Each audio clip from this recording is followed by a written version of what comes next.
The Lexus RX has been a fan favorite this year for both subscribers and people buying cars.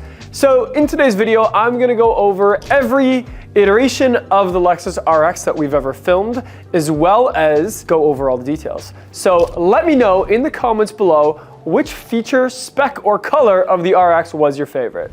So today, we're gonna take a look at a very important feature, and we'll do a general overview as well. The feature is on the RX 500h, does the four-wheel steering actually do anything? And it's a question I got asked the other day when I was talking, the difference between an RX 350, F-Sport 3, let's say, versus an RX 500h. And I said the RX 500h has four-wheel steering. And the guest said, well, why do I care about that? And I kind of thought like, oh, I don't know for sure. But let's check that out later in the video. First, how do you tell the difference between a 500h and a 350? Well, on the outside, there's not a whole lot of differences, but there are a few little small details to consider. You'll look, both grills look relatively the same. Now on the 500h, this one is the F Performance 2 package, you'll notice there's a little bit more blacked out coloring or painted coloring instead of like the matte black sort of plastics that we see on some of just, the regular sport models. Another big thing is the wheel. And the wheel on the 500, I think is absolutely gorgeous. It's sort of like a matte, sort of blacked out look, and the brake calipers is black as well, where on the regular sport wheels, it's more of like a painted metallic. It doesn't have any of that matte color to it, which I really like on the Performance. Another thing is the emblem is different. So the F Performance has, a little bit different of an F. There's more of a black background to it. And even where it says sport is all blacked out instead of, in white lettering. And I don't know, the F to me just seems a little sharper, like it's a little more aggressive. And I really like that. It's kind of, I don't know, it's kind of nice versus the 350. Yeah. Also, at the back of the vehicle, there is a big difference as well. Other than the fact that it actually says RX 500h and Direct 4, also the 500 has more painted rear bumper, where the 350 and all the other packages with the 350 have sort of that matte black gray instead of actually painted body color, which I like the painted body color myself. Okay, so now that you've seen a few of the differences between the 500 and the 350h, minus the powertrain, I guess, let's actually test in this parking lot right now to see if the 500h, the four-wheel steering, actually works, or if it's just something on a brochure that people want because it's an extra feature. Let's check it out. Okay, so let's start with the RX 500. This is the one with the four-wheel steering, don't forget. So let's see how the turning radius goes. Okay, yeah, super tight turning radius. It's really good. You can feel how tight this turning is. I don't know how often you would use this in a real world setting, but it does seem to do a really good job. I should mention, it's kind of making me a little sick with all the turning, but that's probably a good thing. That means it's working, so. Okay, so now in the 350 F-Sport, let's see how it does. Okay. It's still pretty tight. It's gonna be close. It's gonna be close. I think the 500 still feels a little bit tighter, but we're gonna have to take a look at the footage afterward. They're both good. The 500 might be better. We're gonna see. We're gonna find out.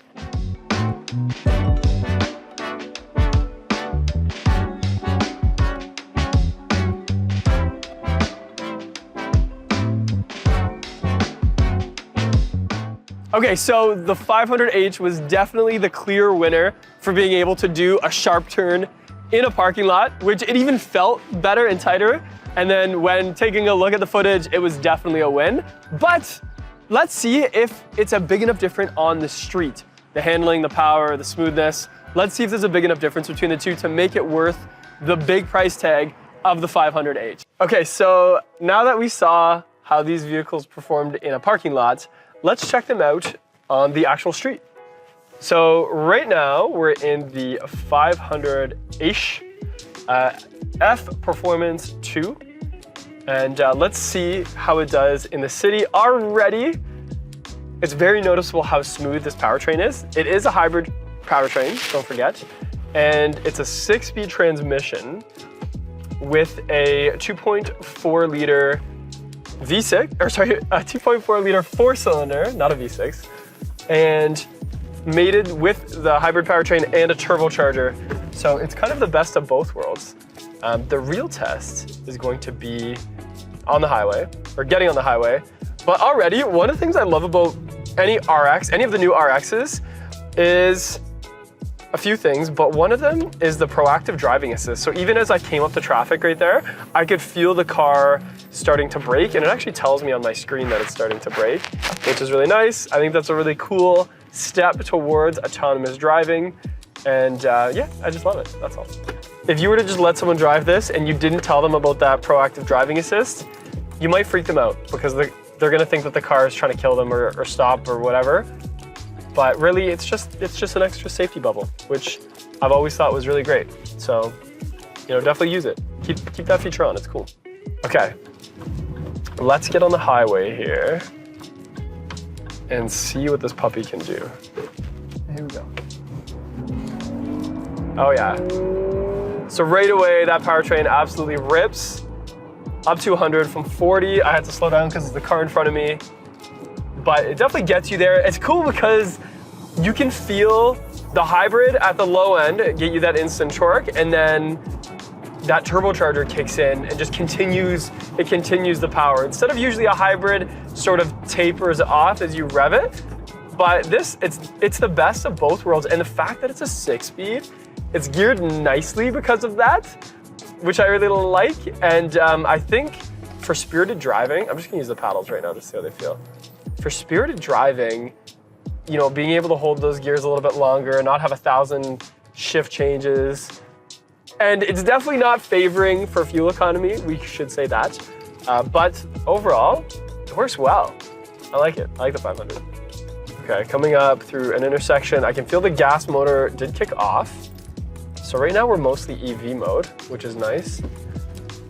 Nice and smooth through the city. We don't really need the gas right now. But if I just punch it a little bit, kicks back on, pretty flawless. The handling on this car is awesome. I love it. Let's try a different mode out. Let's go. So what we have to do is hit the center. And we'll just put it in sport real quick. Immediately you can feel the throttle response gets a lot tighter, a lot quicker. And it does hold gears a little bit more. And when it's in the sport mode, it tightens up all the suspension quite a lot. I guess since it's adaptive, there's a lot of things going on right now. So the vehicle can sense that we're just kind of driving in a straight line and it's adjusting the suspension to that, I guess. Because when I was in sport mode doing corners, it felt a little bit stiffer. So it really did feel like it was favoring, the handling over the smoothness of the ride. But right now in sport, like we're on a bumpy road, it feels fine. You could probably drive in sport all the time if you wanted to. And then that way you have, the handling and no body roll when you want it, which is kind of cool. I'm gonna hop into the RX 350 and just see the difference there. Check that one out. Okay, so now we're in the 350 F Sport and we're gonna see the difference. Already feeling a little bit more of that engine because it's not a hybrid. Also, I should mention, even though I work at a dealership, I don't drive the 350 and 500 back-to-back like this very often, so it's kind of nice for me. I've been driving an NX for a while now, and every time I get into an RX, I'm like, I forgot how much I love this car. Again, we feel that proactive driving assist kick in, I love that. And we're just in normal mode. We're gonna get onto the highway in a second. I don't know what it is. I think in the 350, I feel more of the road. I don't mean bumps. I mean like the little cracks and stuff like that. I think it's the tires. I think the tires on the 500 are softer, which means maybe they would go through them quicker, but it is smoother as well. I think they're grippier too on the 500. Okay, we're at 40K. We're gonna give it. So it takes a second to downshift, and definitely the power is higher in the revs. Another slow car in front of me, so we're just gonna go around him, but it's still okay. It's not nearly the 500. like you would never feel like you needed more in terms of like merging and stuff. But if you like faster cars, the 500 was a lot better than this for sure. The sound-wise isn't too bad. You actually don't hear the motor until it's more revved up on the RX. So for even being a 4-cylinder, it is a little higher pitch, and you know there is so much insulation on this vehicle that you can't really hear it until it's revving up. And actually on the 500, you barely heard it at all. It was really, really quiet with that. Now again, this one has more gears, so we feel it shifting a little bit more to try and get us better fuel economy. Just gonna put it in sport, feel the handling a little more. Tightens things right up. Even in sport, in the city, the way it's geared, when you have to step on the gas in the city, it does take a sec. I'll give you that. It doesn't do it right away. It downshifts, and it needs to downshift. But then when it does it, you'll feel it kick in and it'll lurch you forward. Not like the 500 at all, but still plenty for what it is. Overall, still a quiet ride, still super smooth. I would still try both out if you're looking at these cars. If you have the luxury of test driving both, it is nice to do back to back like this, because overall there's so many similarities and only a few differences. So to try and justify the extra money for the 500 by using just a brochure is hard to do, especially if you don't care about some of those things that make it different. So definitely try it out. And let me know if you guys want more driving videos like this, where it is like more real world instead of, you know, just talking in a showroom about the cars. You actually showing them drive. While we sit here, we're at a stoplight now. The radar cruise control works really well too, and you can use it in slower speeds and in the city, and it'll keep that safe distance with the proactive driving assist as well. Same with the lane departure. Also, this package and all the sport packages have the heads-up display with the customizable buttons on the steering wheel. And I use those all the time. Now that I'm used to them, it took me a while to set them up. Now I'm used to them, I use it all the time for so many different features, so I don't have to look down very often. I just do it right on the steering wheel and the heads-up display. And it also shows you on the center dash as well, which both center little TFT displays here are pretty much the same on the RX 500 and the 350. But that wraps things up for the RX 350. Okay, so there you have it. In my opinion, the 500H is definitely the one to buy if you can, you know, cough up the money for that bigger price tag. However, the 350 F Sport package in the gas model still checks a lot of the boxes. It still has good handling. It still has a good powertrain. It's still fun to drive with some nice creature comforts as well. So, you know, let me know in the comments which one you would choose. Like I said, I think the 500 is definitely worth the price tag. Thank you for watching. I'm Dustin Mason from Performance Lexus in St. Catharines. And remember, we are a real dealership and part of the Performance Auto Group. And in the comments, let me know if there's any other videos you'd like to see. The RX 350 continues to be in the headlines and news with a few things. Everything from vehicle thefts to the front design and nose and the 4-cylinder engine. But we continue to sell more RX than ever before. In this video, I'm going to show you why in 2024 the RX 350 is doing so well. I'm going to show you a beautiful color combination with a macadamia interior, one of my favorite color combinations, and a little bit about what Lexus changed just a few weeks ago, mid-year, about how you can order an RX.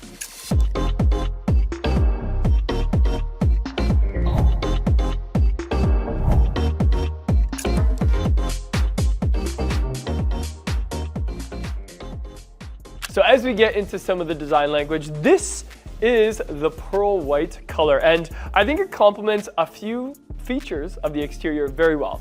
One of them being the grille. So since the grille is sort of like a little bit of different grays, so we have a lighter gray in the center, and then sort of on the edge, it's almost like a black, and then that top nose piece that I do hear some hate in the comments for, some people love it, some people don't, is that matching body color. And I think it gives a really nice contrast to the white more than to the other accents, or sometimes with different colors, it'll draw your eyes towards the different color than the body color, if that makes sense. With this one, it actually just really blends in nicely. We have a little bit of a lip here as well, and those parking sensors are quite hidden.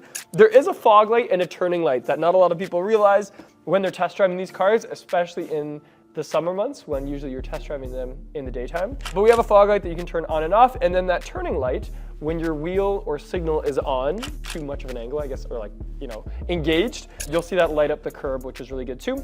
The headlights are some of the best in the market right now. So this particular one is the executive package, and that means it has the triple beam LED headlights with adaptive intelligent high beam. And because of that, they're super bright, they move as you steer, and they'll also shut off certain filaments or certain bulbs depending on if there's, you know, a pedestrian or someone in that line. So it's like what they used to do with the automatic high beams where the headlights would just turn off, or the high beams would just turn off. Now it's only turning off what is in the way, or like what is blinding someone. So that's really good that not a lot of people realize, because usually you test drive in the daytime. Also, we have that beautiful daytime running light that's like a frosted, really crisp LED underneath them. The housing itself is really sharp, so we have some black accents in the back as well as sort of on the outside, and there is this other little light sort of in there that again just turns on when you have your signals on and stuff like that. Other than that, we also have some body lines up here on the hood, so a really steep sort of curvature towards the vision lines as it goes towards the front of the hood, and that overlays to that nose that I mentioned earlier and goes all the way up to that fender. So a few other technical features is going to be the heated Lexus emblem for two reasons. One is there is a sensor in there. You know, you want to keep that clear of snow and things like that. But my favorite part is just the fact that it stays clear of snow and that you can see that you're driving a Lexus, even if the front grille is covered in sleet and ice and stuff like that. We also have a 360 panoramic camera underneath, as well as a washer for those headlights hidden into that bumper as well.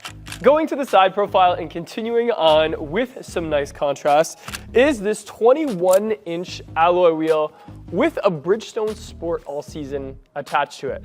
Again, with that white, it's almost like they were made for each other. It doesn't have the big brakes that you would get on like an F Sport model, for instance, but the styling itself ties in quite nicely. Above that, we have a color-matched fender flare with a little bit of a mudguard underneath. And you'll see even above the fender flare, it sort of has a little bit of a continuation of a straight sort of up and down panel.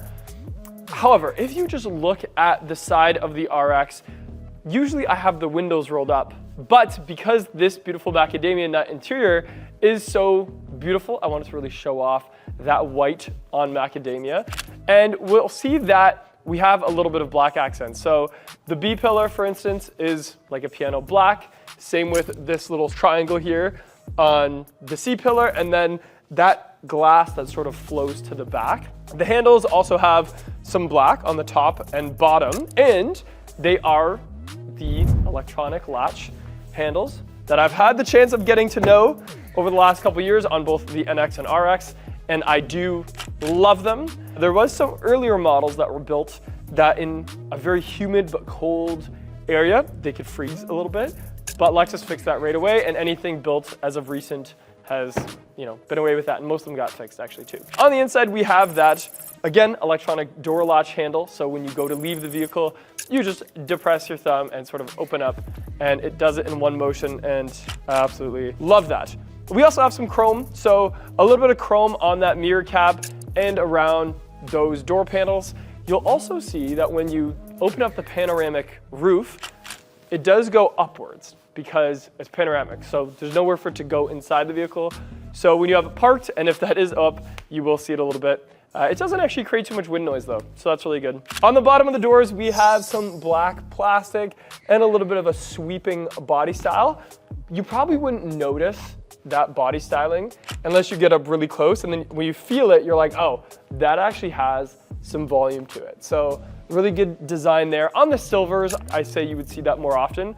On the whites and black cars, you don't really see it too much. And then we have another body line sort of sweeping up from the top of those doors. And that brings me to the back. Okay, so going to the back of the RX, and one of my favorite hatches of any Lexus in the lineup is the RX because one main reason.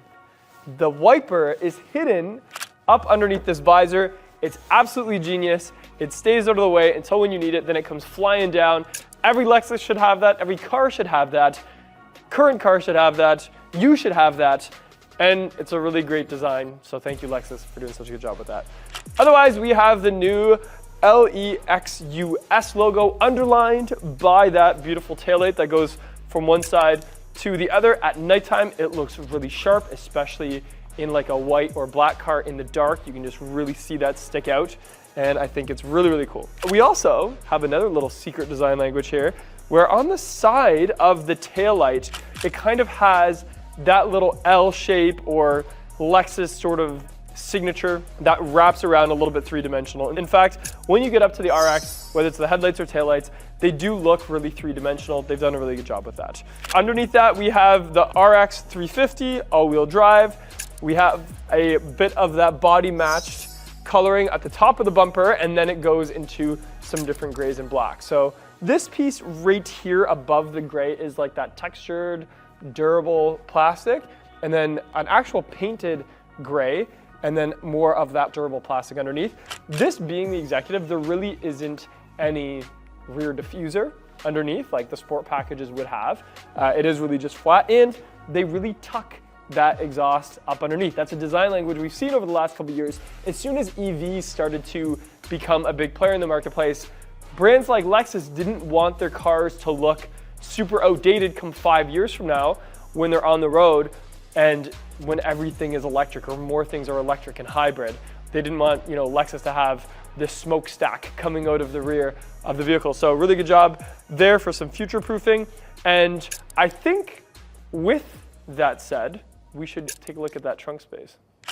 All right, so looking inside, we have that trunk that opens very smoothly and quickly, and you can do it with your foot underneath the bumper. You can do it with a key, or you can do it by just pressing that button there.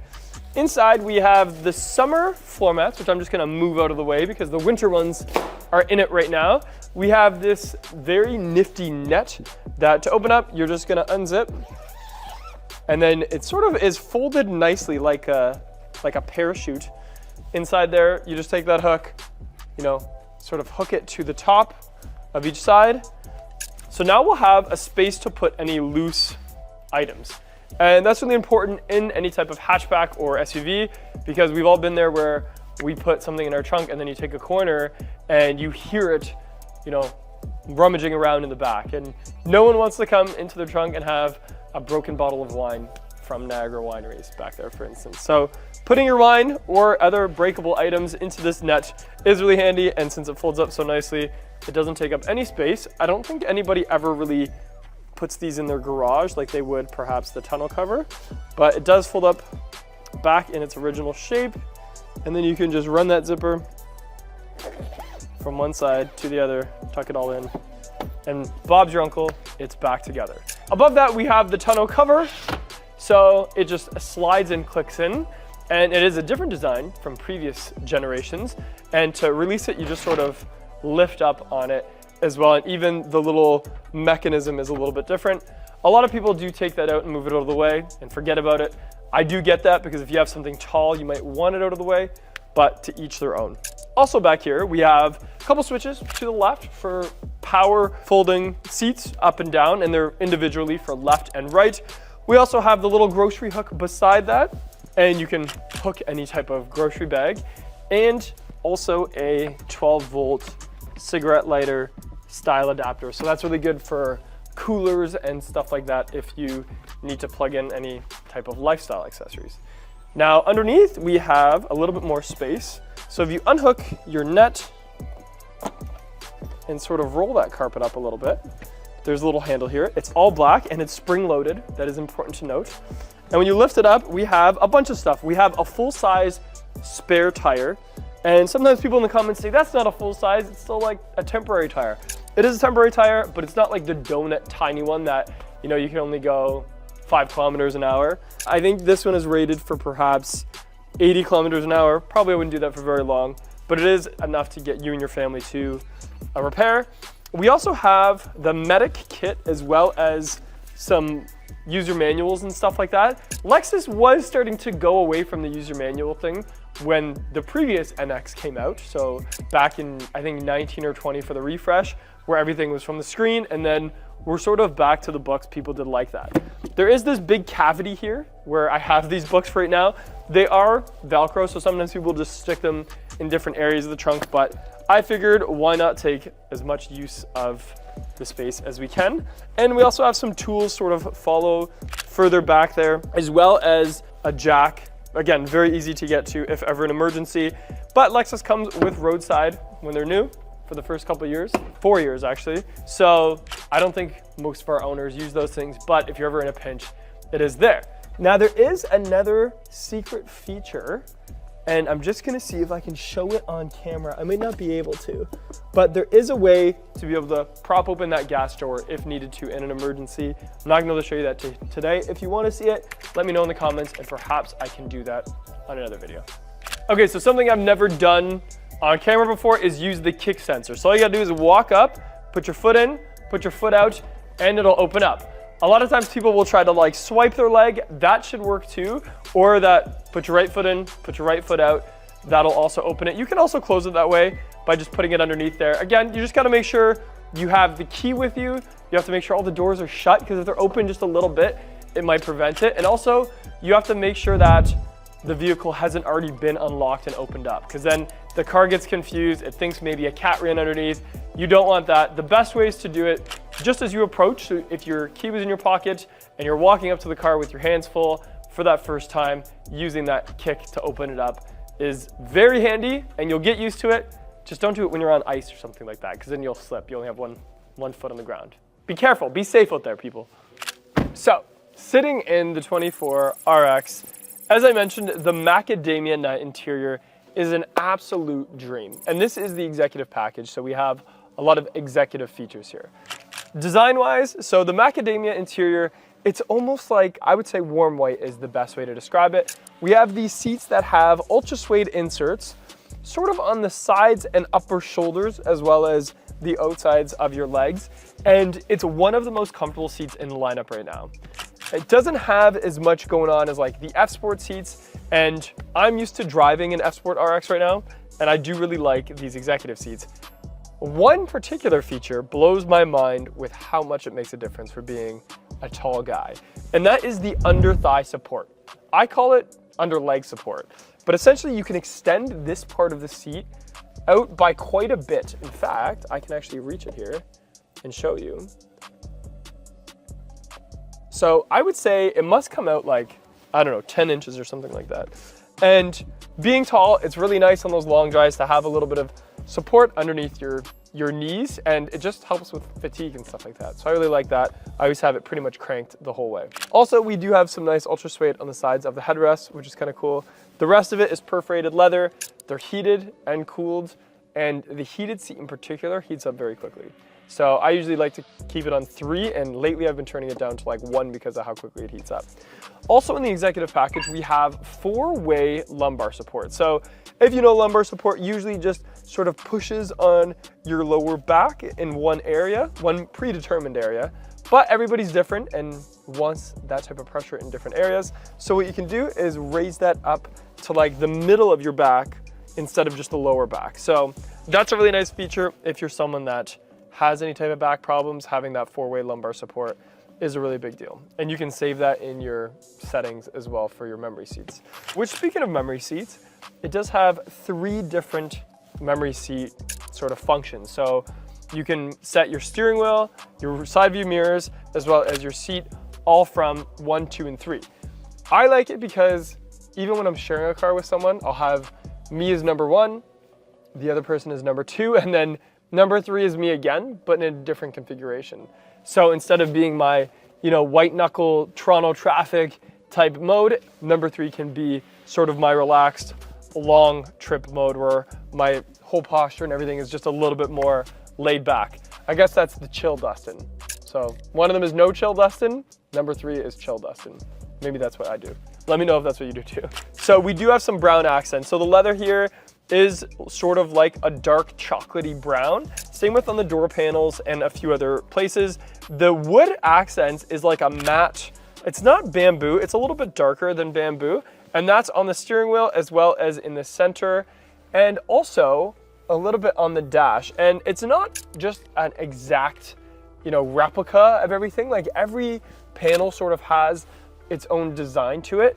It doesn't have that gloss like the previous generation RX had. Like I said, it's more of a matte color, which is nicer to look at. It's a little bit softer to touch.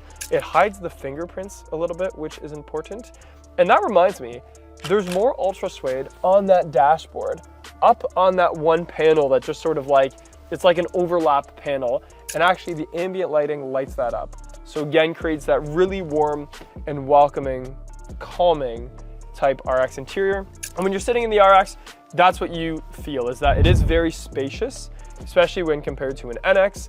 The RX has a lot more space in front of you, and that's to just create that, you know, open concept type interior, which is nice. In terms of features, we have in the center here our gear shift knob. So this is the shift by wire design. So you just sort of like put it in gear and it snaps back into place.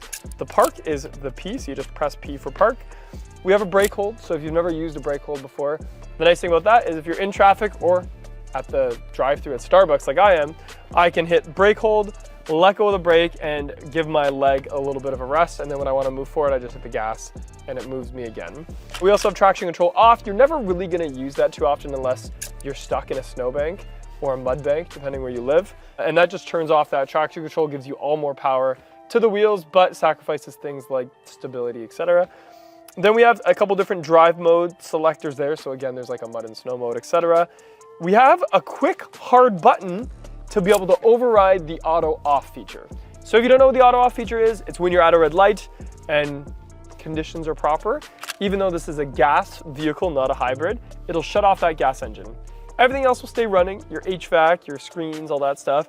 And then as soon as it goes green, you can just let go of the brake and it'll start up the engine and you can drive again.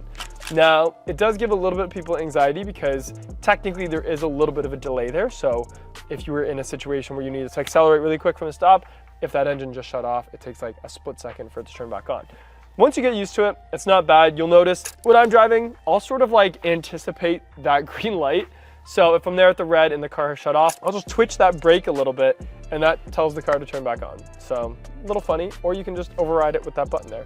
And then we have downhill assist behind that. So just like it explains, it uses the engine and transmission and things like that to sort of control you going down a steep hill. The armrest is also macadamia nut. You can open it from each way, and there is even a way for you to just do it very seamlessly without having to put too much pressure. So that's nice, you can open it from both sides. Also, we have a wireless charger in the front pocket with a USB-C and a USB-A or B, whatever it's called. And I always forget that there is a 12-volt sort of outlet there as well. Above that, we have two USB-Cs and another little shelf for your phone. The only problem with putting your phone in there on the wireless charger is you might forget it when you go into the store, which isn't a bad thing. I don't know about you, I'm addicted to social media. Anytime I can get away from my screen is good because I look at that thing all the time, especially my Instagram. Then we have some vents that you can just control. Nothing to write home about there. There is a nice little angle to the handle, like it's kind of sort of staggered, like it's like away from the center bar, which makes sense. And then we have the intelligent parking assist, as well as our panoramic view monitor. So when you press the P, as you're in a parking lot, it'll, if you line up your mirrors to where you want to go, it'll sort of show up on the screen where you want to park. The car will park itself. I can park faster than this, as I told one of my good guests the other day. However, for some people that maybe don't want to, you know, go through the stress of having to park in a tight area, you can just let the car do itself. I leave the bird's eye view or panoramic view monitor on all the time. You can put it in automatic so that when you slow down or you go to stop, even if you're at like a red light, it'll show a front-facing camera as well as the bird's eye view. So I just have that on all the time so that, you know, when I'm in tight traffic, I can just look at my screen and see a little bit more of that, which is nice. And because that has the new Lexus multimedia screen, we have a ton of customization on there, as well as a really sharp, optically bonded glass. I will say, from the factory, we'll see if this one has it. It has a screen, oh, it does. Okay, I'm not gonna take it off. most RXs on the road today still have the screen protector on. So please pay attention to that. How you'll know is if you put your fingernail in the corner and you'll peel it off. And that is the most satisfying thing a car salesman can do, is peel off the screen. But that is supposed to be done by the new owner. It's hidden. So I had a great guest of mine who's bought a lot of cars for me think there was a little bit of a flaw on his screen. And I told him, I think it's a screen protector, please go home and check. And when he got home and checked, sure enough, the screen protector was already on there. Even though the salesperson swore that it wasn't on there, it still was. So be mindful of that. Once you turn on the screen, we have automatic climate control in both sort of sections here, or zones. And I always forget to mention this, it looks really nice. There's like almost like a multicolor rainbow design. It's very sharp when you move the rubber wheel, which does feel really high end. There's these nice clicks to it. Automatically, I can already feel my seat heating up because it's set to auto, so we're just gonna shut that off real quick. And you can override the fan speed by just sliding this left and right. And you can recirc or do fresh air, doesn't matter, all through that. Also, if you really needed to defrost, you could just hit front, or the rear defrost is right to the right as well. In the screen, I've done lots of videos on this, so I won't get into it too much, but there is some customizable options. Definitely spend the time customizing the options, because you can change things like ambient light, you can change some custom drive modes, you can see things like, trip information, drive assist, all that. Make sure you turn on proactive driving assist. A lot of people turn it off. I absolutely love it. It's part of the safest features we've had, and it's definitely worth turning on. Okay, so now let's just focus on all the controls that are on the steering wheel. So we do have that new intelligent sort of soft touch steering wheel that shows up on the heads-up display. So you can customize these buttons to do a bunch of things. I know some people have had trouble seeing it or having it work all the time. I've had a great experience with it. Even in the winter with my cold fingers, it has worked really well. I like that I can change the display and what I see up there, but most of the time I'm just using that cruise control. I'll hit the cruise control, the adaptive cruise control, I'll let the car do its thing. Maybe I'll adjust the distance a little bit. And when it's in cruise control, it sort of locks out the other features. So if you want to do anything else, you just shut that off. On the left, we have the volume up and down. Obviously, I'm going to use that all the time, as well as some shortcuts to like make voice commands and stuff like that, or change modes. Again, I don't use the left one too much, mainly just the right one. We also have the little eye that's always watching you, which is part of that driving monitor system. So if you do turn your head away from the road, it'll just beep at you and say, focus, pay attention. It can be a little bit annoying, but it does make us better drivers. And because of that, we have traffic jam assist, which is a great feature that I've talked about in other videos as well. Okay, so sitting in the backseat of the RX, this light interior, even I notice from filming a big difference from the black interior. It really just lightens up the whole inside of the car. It has the panoramic roof, so that allows extra light.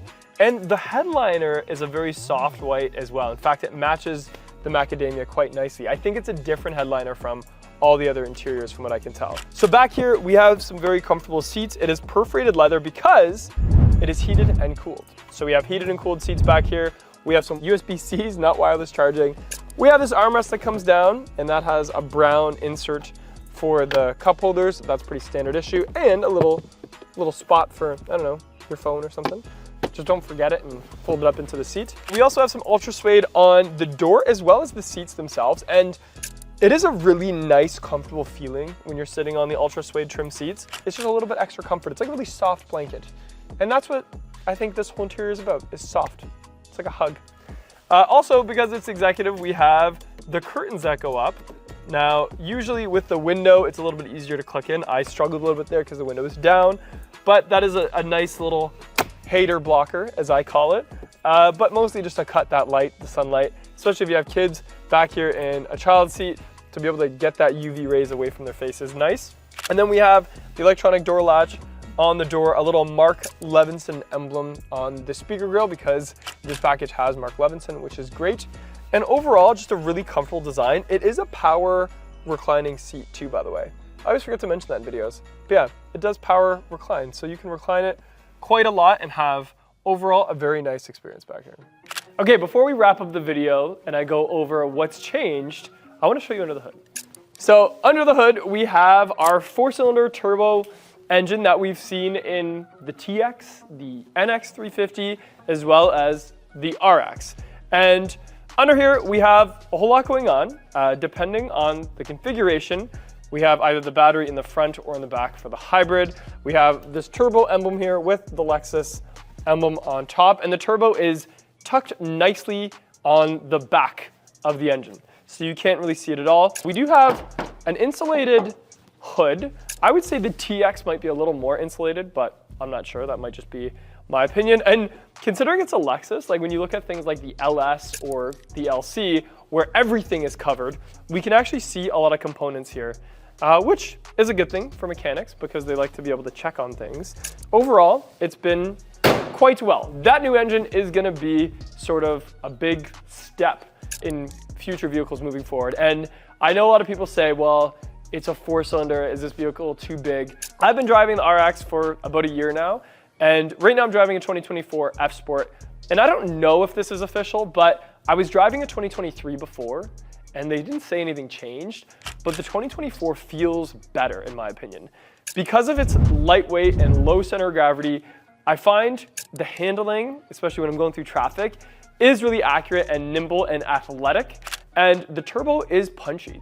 So I have a roundabout that I go through every morning on my way to work, and you can accelerate up to 100 kilometers as soon as you get out of the roundabout, and when I punch it, I feel it in my seat. Like I get kind of thrown back a little bit. So don't knock it till you try it. The 4-cylinder does do a good job, especially with that transmission. And if you tried a 23 and didn't like it, I don't know, try the 24 because I think it did a good job. Okay, now for the moment you've been waiting for. Why did Lexus a few weeks ago send out a memo where they actually changed the suffixes of the vehicles to some new changes mid-cycle, like mid-year, because we're still a while before the 25s come out, and I'm gonna tell you why.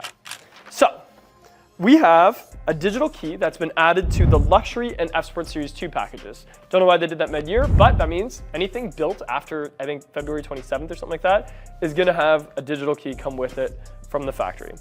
Also, we replaced Nebula Gray with Cloudburst Gray. It's about time for that. Nebula Gray has been sort of being phased out for a while now. Cloudburst Gray is sort of the new kid on the block when it comes to the grays.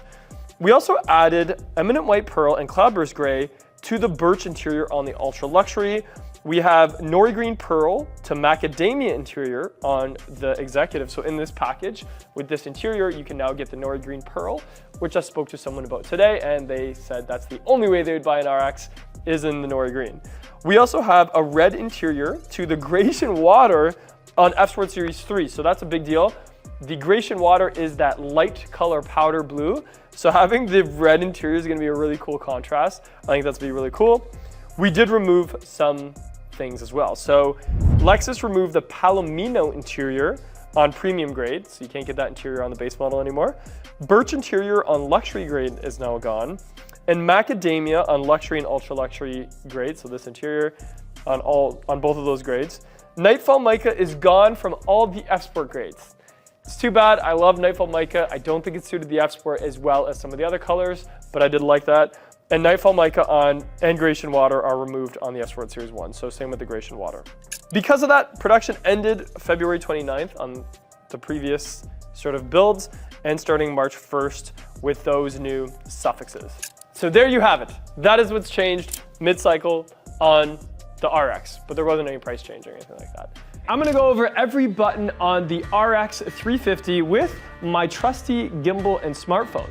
This is something I did on the NX 350 and it was a big hit, so I figured why not do it on our bread and butter, which is the RX. But before I get into that, I have a contest for you.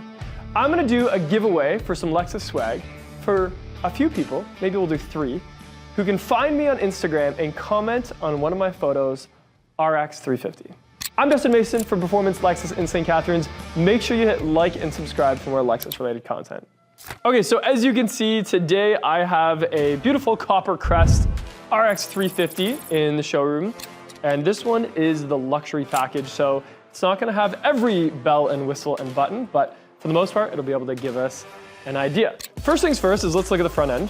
So usually you don't get to get so up close to it, but with the magic of this gimbal, you can see very closely things like the grille, those parking sensors that are on said grille, the Lexus emblem, which is super important, especially you can even see when we're up close, the little heated lines on the Lexus emblem. And that's to keep the snow and ice off for that sensor that's embedded into the Lexus emblem.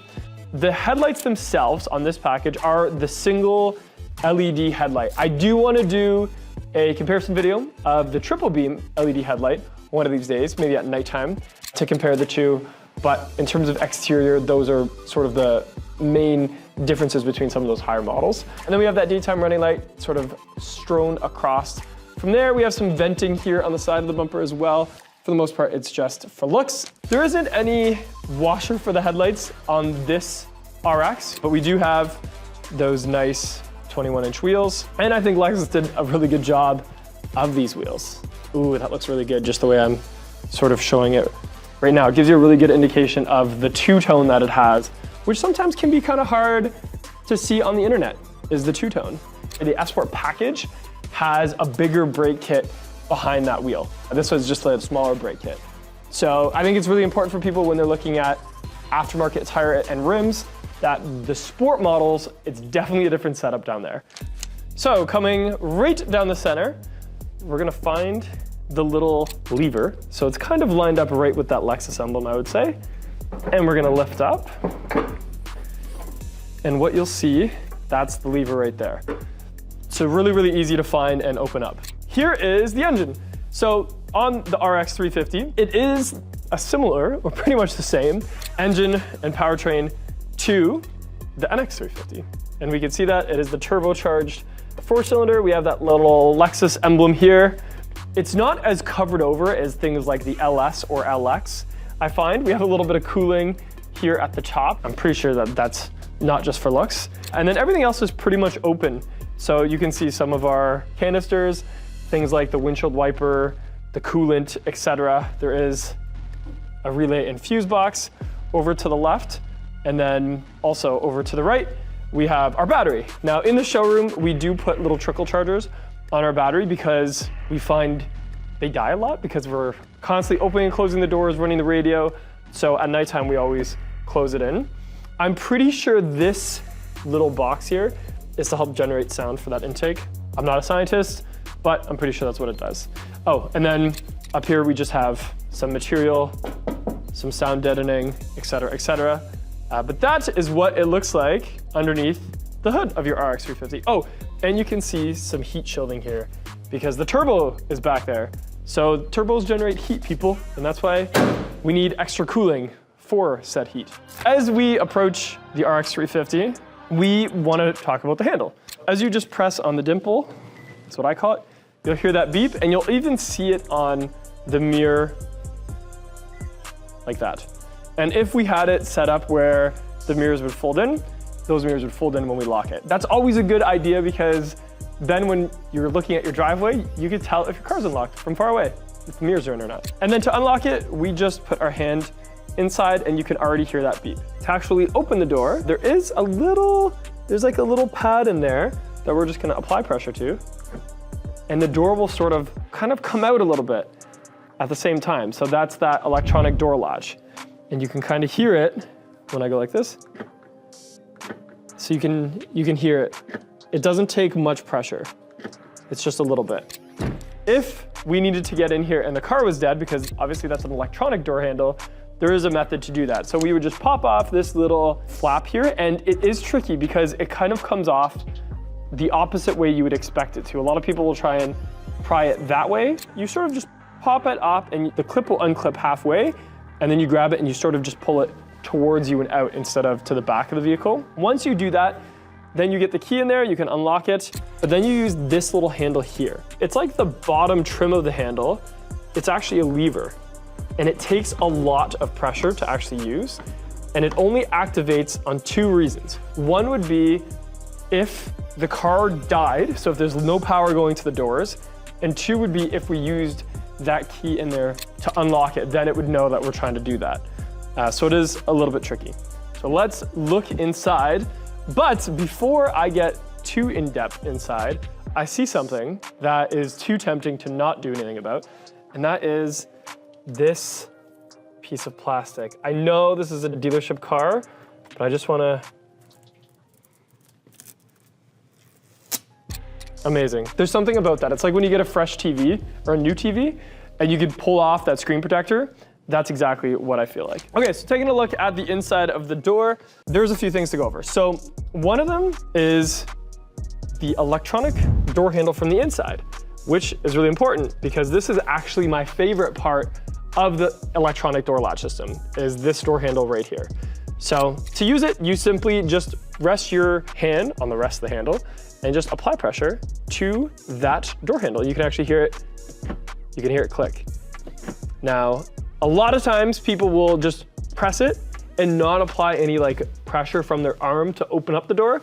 You have to do that because if not, it kind of gets in this weird mode where like the door's not shut and the door's not open and you can't push it open, you gotta pull it closed and it does this weird thing.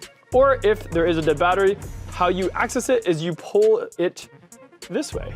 You sort of just get in there and use your thumb. And I see a lot of the times people just do that anyway because they think that's how the door handle opens. And there is a little sticker at the top of it. It shows you what to do. So that's the number 2 times to activate that manual door handle. On the rest of the door, we have some buttons over here. So we have the lockout switch for all the passenger windows. Then we have the power window switches. So it is a 5-way switch. So 1 down, 2nd down. So that's that like auto down feature. You can just like hit it all the way down and the door will go down. And we have 1 up and all the way up. And we have that for the front and the back windows roll down all the way too. Then we have the lock and unlock. It's kind of funny because you're not gonna hear that click door actuator because there's actually no door actuator happening here or lock actuator. Instead, it's just allowing power to go to this or not. And then we have left and right for your window switch. And then you can fold in your mirrors with that button there to the top left, or fold them out, or put them in auto mode. And I recommend auto mode because then when you lock your car, they'll fold in and you know it's locked. And the whole neighborhood knows it's locked. And maybe the guy trying to break in and steal your purse knows it's locked. I don't know. Okay, so now that we are in the RX 350, let's do some of the buttons in here. So starting on the left, we have the gas door switch, and that's over to the left, right beside the trunk switch. So trunk switch, gas door switch. And the gas door is also on the left, so it's easy to remember because the switch is on the left. Underneath that, we have a secret passageway. In this secret passageway, we have a spot for, I don't know, coins and maybe your parking pass, things like that. Not a lot of cars have that anymore, so I think that's cool. And above those, we have our memory seat switches. So usually in Lexus has always had them on the door panel, but now the door panel is very clean and there's not a whole lot going on there. And we have them here on the dashboard. The nice thing about that is it's a little bit more in your driver's sight. Not that you're usually driving when you press those buttons. I don't know if they even work when you're driving, but they are like a little bit easier to spot because even when you're just sitting here, you'll be able to see them off to the side there. And to use them, you just press 1, 2, or 3, and that'll move the steering wheel, it'll move the mirrors, it'll move the seat to where you've programmed it.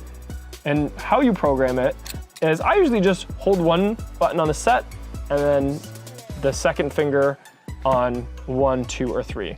And the fact that there's 3, usually you don't have 3 drivers. I mean, maybe some of you do. I usually have like dust in comfort mode, dust in race mode, and then like, you know, the 3rd person type thing. So above that, we have odometer and trip. So again, Lexus has sort of placed those buttons in a little bit more a line of sight. In previous generations, you'd have to like look around and like it'd be like behind the steering wheel, where now it's a little bit more just in front of you. So when you hit odometer, it goes to odometer or trip 2. And then to the right of that, we have up and down for dimmer. So this will dim not only the gauge cluster and some of the other lit up illuminated lights, it also will do the ambient lighting. So that helps too, which is really nice. Okay, onto the steering wheel. So this is the luxury package, meaning we don't have a heads-up display. And because we don't have a heads-up display, we have just some classic old-fashioned buttons here on the steering wheel. And some people in the comments don't love the new heads-up display with the electronic sort of like soft touch buttons. And if that's you, then this is probably the package that you would like. So onto the left, we have up, down, left, and right. That's gonna scroll through our screen that shows up on the left here. So right now, it's actually telling me I have fuel low. If I go to the right, it'll now say things like gear position. And I can go down, down again, my total fuel economy, which this car has obviously not driven yet, so it's kind of outrageous. We have average speed, elapsed time, distance to empty, average fuel economy again. Eco indicator, so this is a little animation that you can see sort of like how your driving habits is right now. Then we have a turbo. So this shows things like oil temperature, as well as the actual PSI that the turbo is spooling at right now. And there's a little animation that's kind of cool. I wish my turbo car had that, but they didn't have that back then. And then a G-force meter. So even though this is not a sport package, we still have a G-force meter. And you might ask what that does in a car like this. Not a whole lot, but it is kind of cool to see the little dot moving to the side and up and down when you're driving. Fun fact is, on some of these cars, it'll save it. And you can tell if the last person that drove your car was really pushing it, because the plot will be all sort of all over the place. Then we can go to the right and see our compass. And this is where it would be displayed if we had our navigation on. It could also show up there. And then music, and then our adaptive cruise control, and then if the car needs to tell us anything, which in this case, it's telling us that our fuel is low. And I did all of that by just going left and right and up and down. Sometimes you'll have to hit OK, and that's why there's an OK button there. It's pretty rare. And then whenever it was pulling up a screen that I didn't want to see, I would just hit that little back button right there. Underneath that back button, we have our phone button. So it's not the answer and hang up phone button like we've seen in older Lexuses. It's just the phone button. And when you press that on our big screen over here, we would see our phone screen. So things like our messages, recent phone calls, et cetera, et cetera. Pretty self-explanatory. Then we have volume up and down. So really easy to use. It's in a perfect spot for it, in my opinion. I like to use the volume knob in the center, but once in a while, I do find myself using this. And then we have the little face button. And the face button will activate our voice commands. So things like call home, call work, call Dustin, et cetera, et cetera. There's one more button that I forgot to talk about in the last one, and that is the horn. That's right in the center. Sounds exactly like you just heard. Nothing crazy there. This top left button here is our cruise control. So usually when I'm driving, I'll just hit that when I'm going the desired speed. It'll lock in the speed. It'll already have adaptive cruise control on. And then I can just sort of let the car do its thing. Then we have the lane centering and lane departure alert button right underneath that. It'll change. See that little button that keeps coming on and off, that little light? So we want it to look like that. We want it to look like the car is in between two lanes. And the Lexus system does a great job of doing this. It really takes a lot of that thinking out of trying to keep you center and straight. Then we have our cruise control buttons. So up and down or resume is just right here. Again, they're physical buttons, super easy to use. We have our cancel for that cruise control. And then we have our cruise control mode. And that's where we can go from adaptive cruise control to just regular cruise control. And I know I have some people in the comments that like their regular cruise control. I don't know why, because I think the car does a great job of keeping that safe distance from the car in front of you. And it is really nice. Then for the radar cruise control, we have this distance button here. You can see the distance changing. So that's like 4 bars, 3 bars, 2 bars, 1 bar. Those aren't car lengths. I told someone that they were car lengths one time, and I was very much wrong. There's these left and right buttons, which are for music. So that's how you're gonna go next preset, next track, next Spotify, next podcast, whatever you listen to, that's gonna be on those ones. The last ones on the steering wheel is the shifters, the paddle shifters. They're on either side. We have shift up on the right and shift down on the left. They're made of plastic. On the LC, they're like a magnesium. I've seen some aluminum in other cars. On the RX, they are plastic, but not a big deal. No one will really notice. And actually, while we're up close to the steering wheel, even just the fit and finish is nice. It's got like this wood grain that's like open pore wood. It's like a black wood grain because it's a black interior, and overall it looks really good. So that is the steering wheel controls. Then we have, on the side of the steering wheels, we have these other two little arms, sometimes that we forget about, including myself. So the left one, we have our auto high beam on and off. So if we had the headlights on right now, and you can see to the right, that light that's turning on and off I think it's like the squid launcher, the octopus launcher, whatever people say on the internet. When it's got the A, that means it's auto. So we're gonna leave that on for right now. And what I did was I just turned the headlights on to demonstrate that. Usually you're gonna leave it in auto. So do me a favor, just leave your headlights in auto. There's no reason not to anymore. And then we have our daytime running lights, and then the other squid or octopus, which is headlights on. So we're just gonna leave that in auto. If we wanted to do a high beam, we would put it away from us. If we wanted to flash a high beam, we'd pull it towards us, just like that, just a quick flash. Again, we're gonna use auto high beam most of the time. Then we have our fogs, which is right here. Ooh, actually, I just realized there's another light right there. So that's also for the auto high beam. I usually leave the fogs on, and then whenever the headlights are on, the fogs are on. So over to the right side, we have our wipers.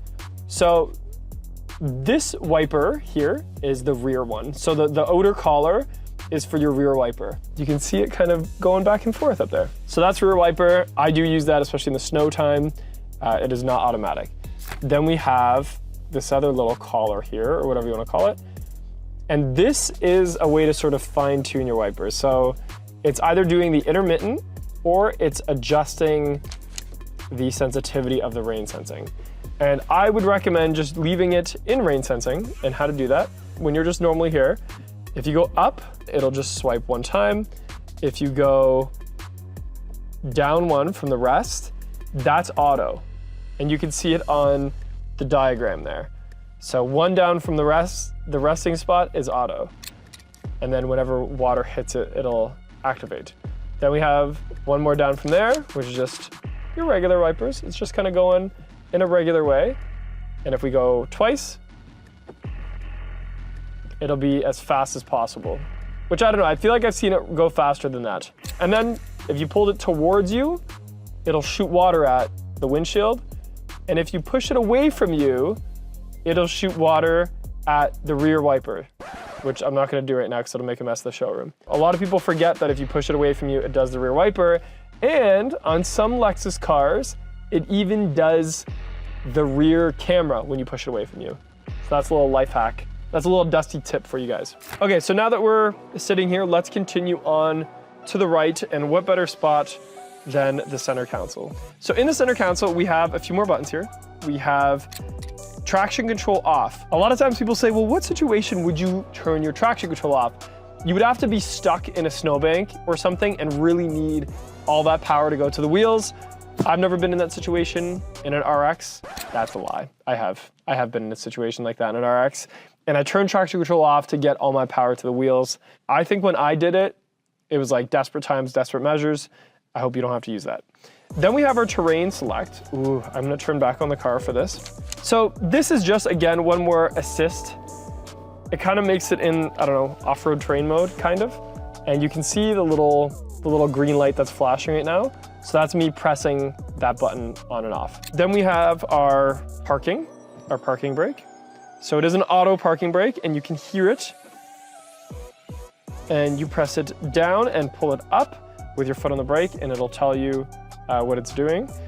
Then we have downhill assist mode. So I live in Ontario. We don't have a lot of big hills, but if you do, this could be a good mode to save your brakes, etc.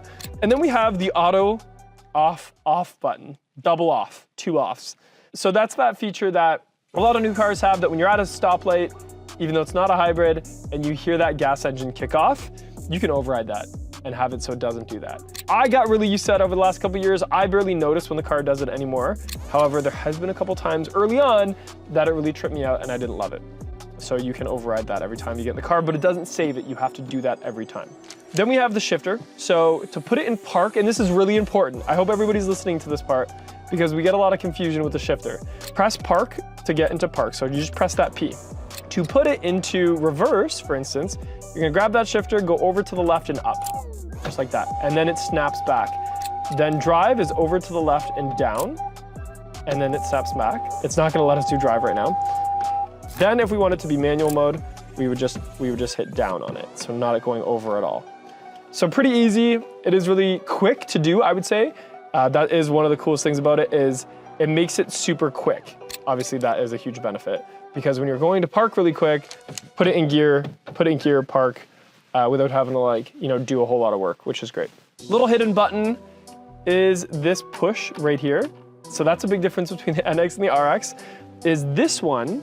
So if I push down, if you had a venti Frappuccino and you need more stability because the whipped cream is so high on your Frappuccino, you can push that down further in the RX with that front, only the front cup holder. And then if you need to return it back to a tall size or small Timmy's, you can press that and that bottom comes up. That's been a classic RX feature since 2016. Then we can open up this little cubby in here. And even in this package, we have the wireless charger, so you can just place your phone in there. I would show you that, but I'm using my phone right now to record. The thing with the RX is it really puts your phone out of sight, out of mind, and you can focus on driving because you can shut that door again and not have to worry about your phone.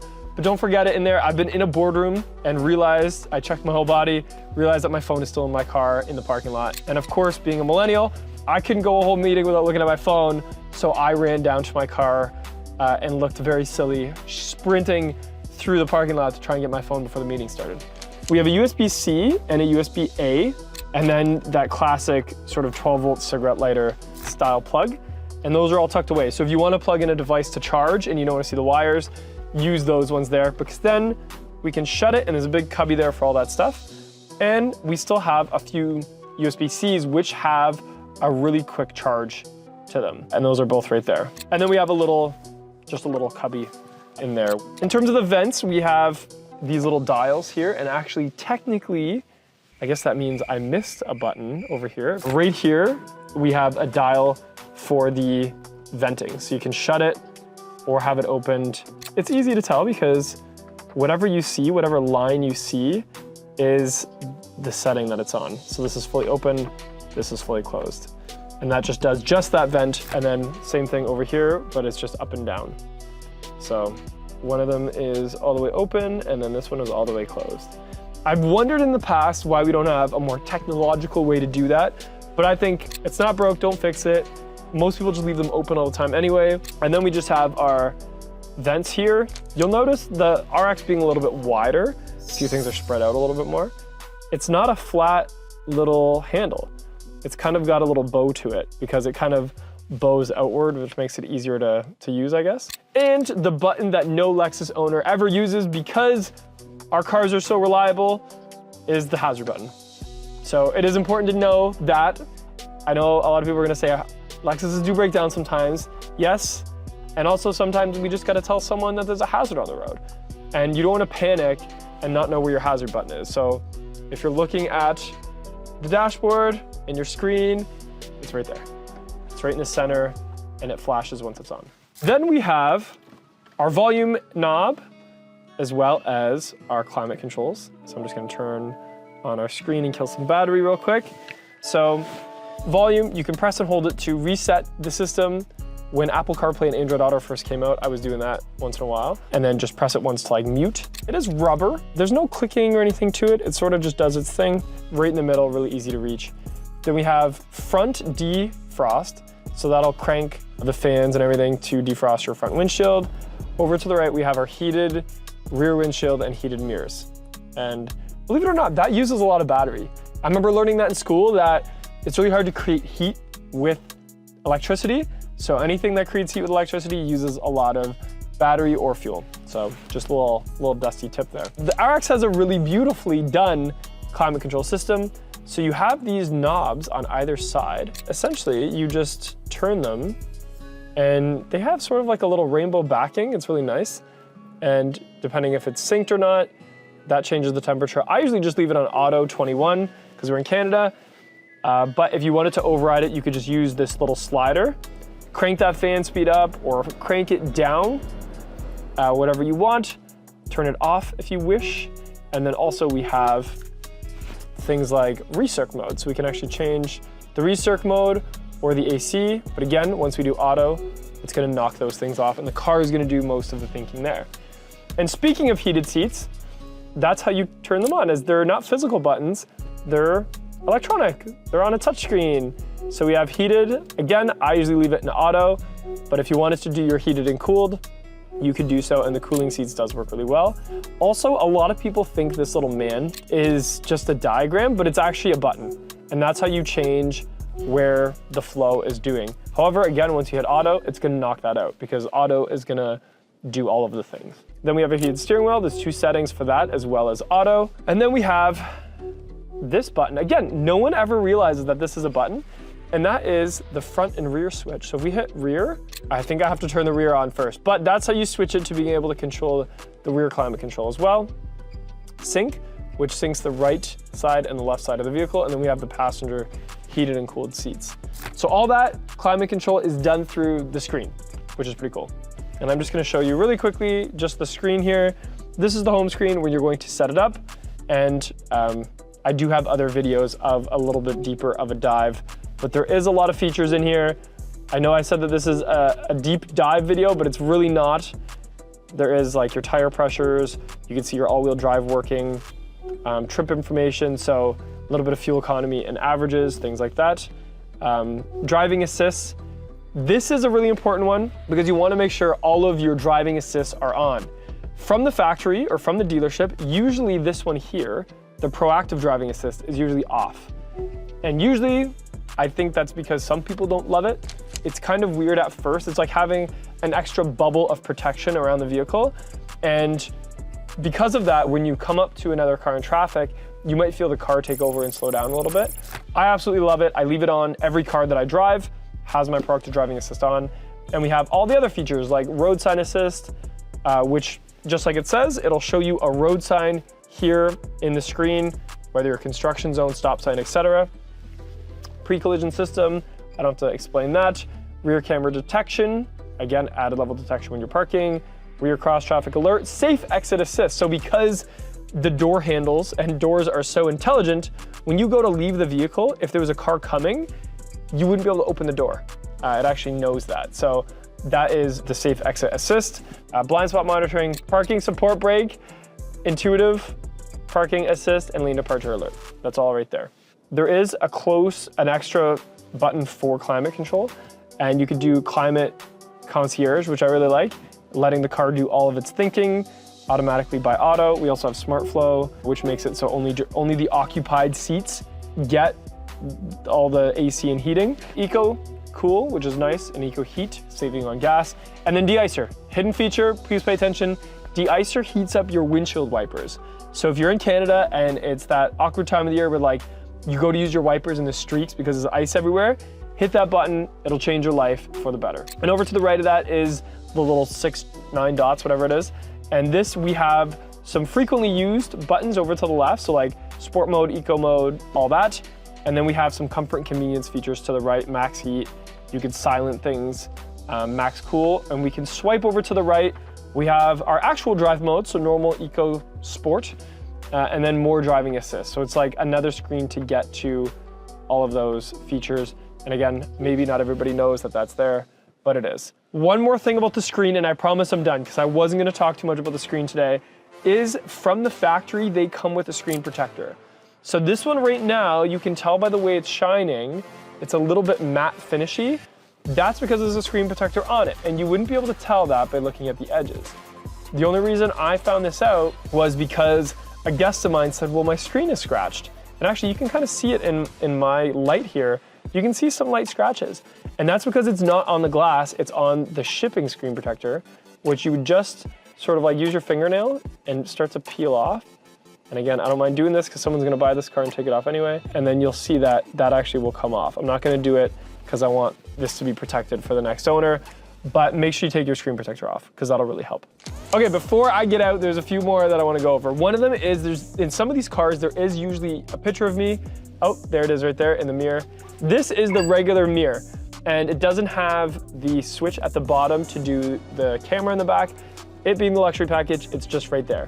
There is still some electronics to it, like it auto tints, for instance, when there's high beams behind you. And we have some garage door openers that you can program here. There's a way to do that. There's a bunch of YouTube videos on it. As we look up, we have our sunroof controls. So you can open and close the visor because this is a pano roof. You can open and tilt it, so you can just tilt it if you wanted. Then we have the dome light for the doors when the doors are open. Make sure that's on because if not, you're gonna get in your car and it's gonna be dark inside. And then we have map lights and dome lights. So that's all just very soft touch and it works really well. Then we have our little secret sunglass holder where I always leave my sunglasses and forget about them. And we also have our little armrest glove box, and you can open that from either side, which is really nice. The seat controls are on the bottom of that base. You can kind of just think of like, this is like the base of the seat. It looks like the base of the seat, and it acts how you control it. And some people don't know you can twist it too. So if you twist it, it does different things. So we can raise and lower the front of the seat. We can raise and lower the back of the seat, or the actual base of the seat, or forward and backward to slide. Then we have this is just the tilt. So that's for the backrest. Pretty easy. And this is our lumbar. And this is a luxury package, so we really only have those few settings, but still pretty good for the price that you pay. On the back door, we don't have as many buttons and features, but we still have that electronic door handle, and it works the exact same.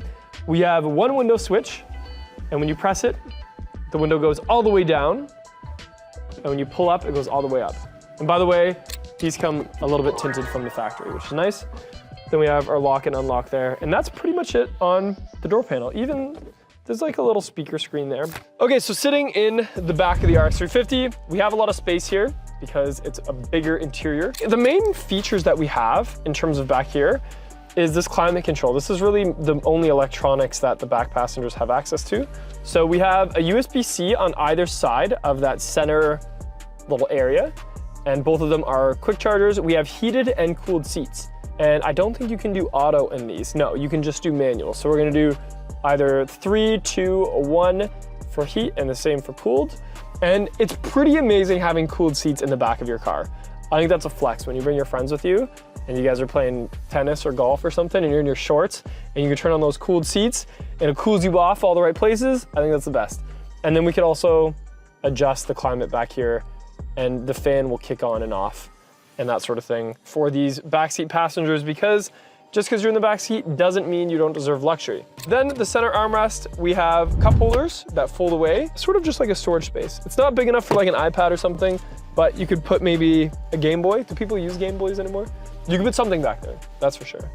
And that's pretty much it. I mean, we do have the panel roof, which is important. It gives us a lot of light back here. That's pretty much it back here. Not a ton to go over in the back seat. I will say there is a lever that a lot of people don't realize, and that is at the bottom of the backrest. So the bottom of the backrest, that's the lever, and when you pull it, that's how you fold down the seat. Equally as important, if we were to be sitting here while I did that, that's how you recline. So now that seat is reclined because of I pulled on that little lever at the bottom. Okay, so let's go to the back of the RX, but not before just giving you a good look at how good this copper crest looks. I will say I love this paint color. I love it most in the sunlight where you can see a lot of that depth. Actually, maybe with the light I have, you can kind of see the flake here, but in sunlight, outdoors is the way to view this car.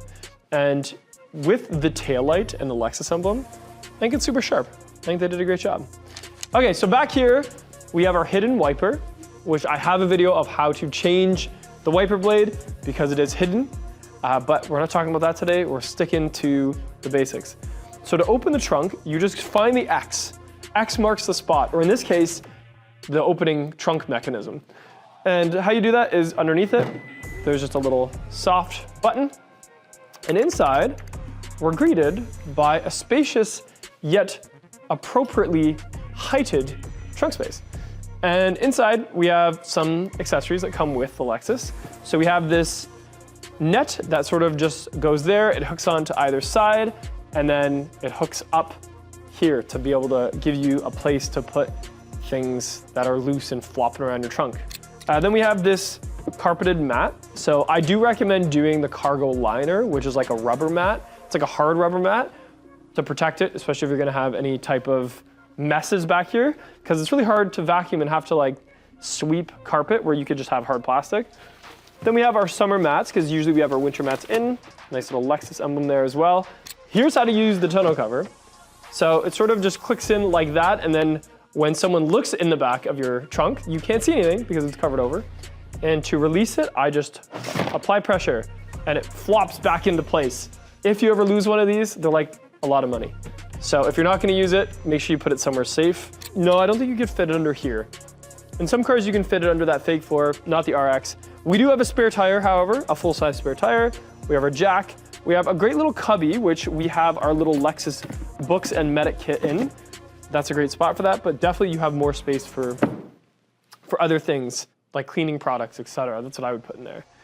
Then back here, we have some switches. So I have a power switch to fold down my seats.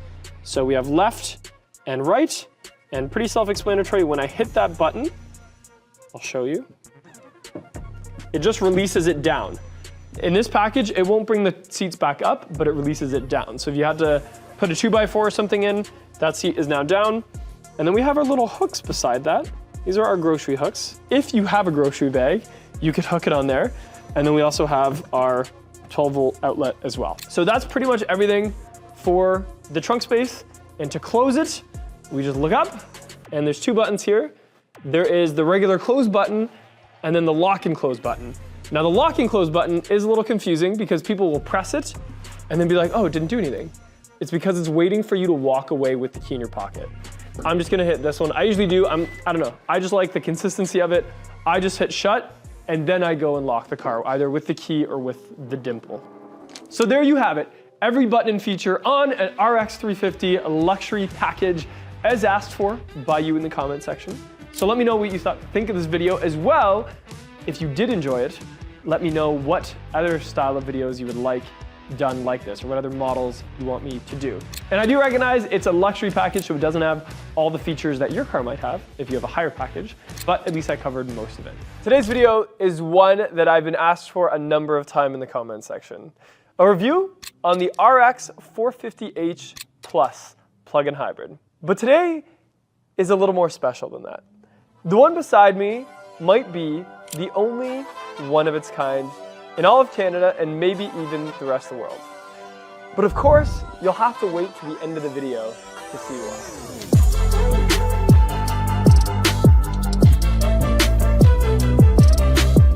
I'm Dustin Mason from Performance Lexus in St. Catharines, and today's video, I'm going to be going over the RX 450h Plus. But before I get into that, I want to give a shout out to its new owner who gave me the opportunity to be able to film this vehicle. Someone who has supported me from the beginning with even some videos on Facebook that I started with, was always in the comments section, giving me shout outs and telling me to do a great job, and also being a big supporter of Performance Lexus for a number of years. Usman, thank you very much, not only for letting me film and drive your beautiful new RX 450h before you even got to, but also for the continued support, as Usman is also a very big Lexus enthusiast. So thank you very much for letting me do this video. So let's get right into it. The reason you might be interested in the 450h Plus is probably the powertrain. So under the hood, we have a 2.5 liter four-cylinder engine combined with not only a hybrid power plant, but also one with some EV personality to it and some EV components. The 2.5 liter takes regular gas, which is really nice. It has the benefits of a hybrid vehicle and also the benefits of a plug-in hybrid vehicle, meaning you can still plug it in every night and have some full EV power without having the range anxiety. So it might even be the perfect solution to the market right now. But don't just take it from me in the showroom. How about we actually take it for a drive? Okay, so super rare that I can actually drive one of these. So I am excited to feel a few things. I haven't spent a lot of time driving the RX 450h Plus. There is a lot to go over because it only comes one way, and that way is fully loaded. So I'm gonna focus right now more on how it drives in terms of the powertrain and those unique to the 450h Plus. I have it right now on HV mode. So HV is hybrid vehicle mode. So right now it's gonna act like a hybrid. We just started it up and it tells me that my EV range is 92 and my hybrid vehicle range is 903 kilometers. So that means just driving normally in hybrid mode, we can get 900 kilometers to a tank right now. And that's because the battery is fully charged. I have it in sport mode. I'm gonna kick that off actually. The only reason I did that was I had it idling and I was afraid that we were going to kill the battery. Normal mode, okay. So it's back into normal mode, HV mode. So now the engine's off. It's hybrid. I'm gonna punch it just a little bit. Okay, so automatically, it feels very different than a regular hybrid. And I read about this, so I was expecting it. It's because of that powertrain is also like a little bit more of a true EV powertrain. So a little bit more powerful output from the battery and the motor. It just feels more like there's a stronger connection between that battery and electric motor and the wheels, where on sometimes hybrids, that gas engine kicks on and you do feel on a normal hybrid that, you know, the hybrid motor drives you a little bit, like starts you off, and then you can really feel that obvious transition over to the gas motor. And on this one, I'm gonna do it again. It even sounds more like an EV. So there's two buttons down here in the middle. There's the hold charge button, where you can switch to EV mode and HV mode, and it's supposed to just keep that HV battery charged, I guess. And then the other one is the auto. You can turn it to auto EV HV, so it's gonna do what's best based on the driving conditions and the climate control and stuff. And then just full EV mode. So you can always get into full EV mode. So right now it's full EV mode. We're driving an EV right now. The gas engine is not on. It feels good. It's very smooth. There's no vibrations other than like the road, and this road's kind of bumpy. I'm doing like 40 or 50 right now. I'm just gonna punch it to see. Okay. So yeah, that's interesting. As expected, I don't feel any of the gas engine or anything when I did that just now. It just felt like an EV. But I will say that 50-kilometer-an-hour punch that I just did, it wasn't as throwback in my seat as it is from a dead stop or a dig, which is what I'm gonna do right now. Oh my God, yeah, that's good. That is good. All right, I could definitely get used to that. Okay, there's a lot of new buttons and depictions and pictures and stuff that I didn't expect. So I just noticed on the auto heater and, the auto seat climate, it's little things, but there is just a little bit different of a picture on the heated seat button. Also, the gauge cluster is definitely a little bit different because it shows that EV aspect. So on the left, it shows that I still have 100% charge. It shows I still have 42 kilometers on that charge, just strictly EV mode. And then it also shows my kilowatts per hour per 100 kilometers, which I don't know, I'm like around the 20 mark right now. It's fluctuating. So that's pretty cool. But overall, like, I think it's good. I really like the hybrids that Lexus and Toyota have been doing and their whole mindset behind it. If I had the money and I was in the market, I would do this almost just for that power plant. It's punchy. I'm a petrol head. Like, I like V8 and big turbochargers and stuff like that. And even I can appreciate that the driving sensation of this, like when you just punch it and it's just smooth, it's just powerful, it's torquey. And I know that I'm not gonna have range anxiety, and I still have a gas engine if I want one by just hitting a button. Like, I'm just gonna go back to auto, and now it's an auto. And when I punch it, oh, that's another interesting thing. So when I punch it in auto, the gas engine kicks on, but just real quick. Like, it's just like, I know that's a really funny depiction I just did, and definitely not scientific. We're usually in a hybrid, when the gas engine kicks on, it like kicks on and runs for a little bit. I'm just gonna try it again here from like a roll. Yeah, and then it shuts right off. Okay, so this powertrain is way different than I expected. It's not just a hybrid that has extra range. Even the way that when it's in auto mode, how it acts is different. So auto is probably how I would keep it if I wanted to be in EV mode. I would just keep it in auto EV mode because that gas engine can fire on when you need it. If I swap it over to, let's do that HV mode. So now we're in hybrid vehicle mode, not auto hybrid mode. It does. So even in hybrid mode, it has different characteristics than any other hybrid. So that's pretty cool. Let's talk a little bit more about what I'm seeing. So on the left side, I have that 100% charge.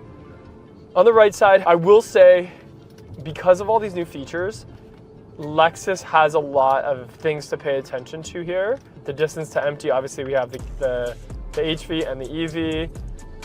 We also have all of my safety features that are turned on are depicted there. Also, whenever I see a sign, that traffic sign is being depicted there. So if I'm coming up to a stop sign, it's showing that. Right now, it's sort of just showing charge eco power. So like, for instance, when I'm slowing down, oh, that's what changes.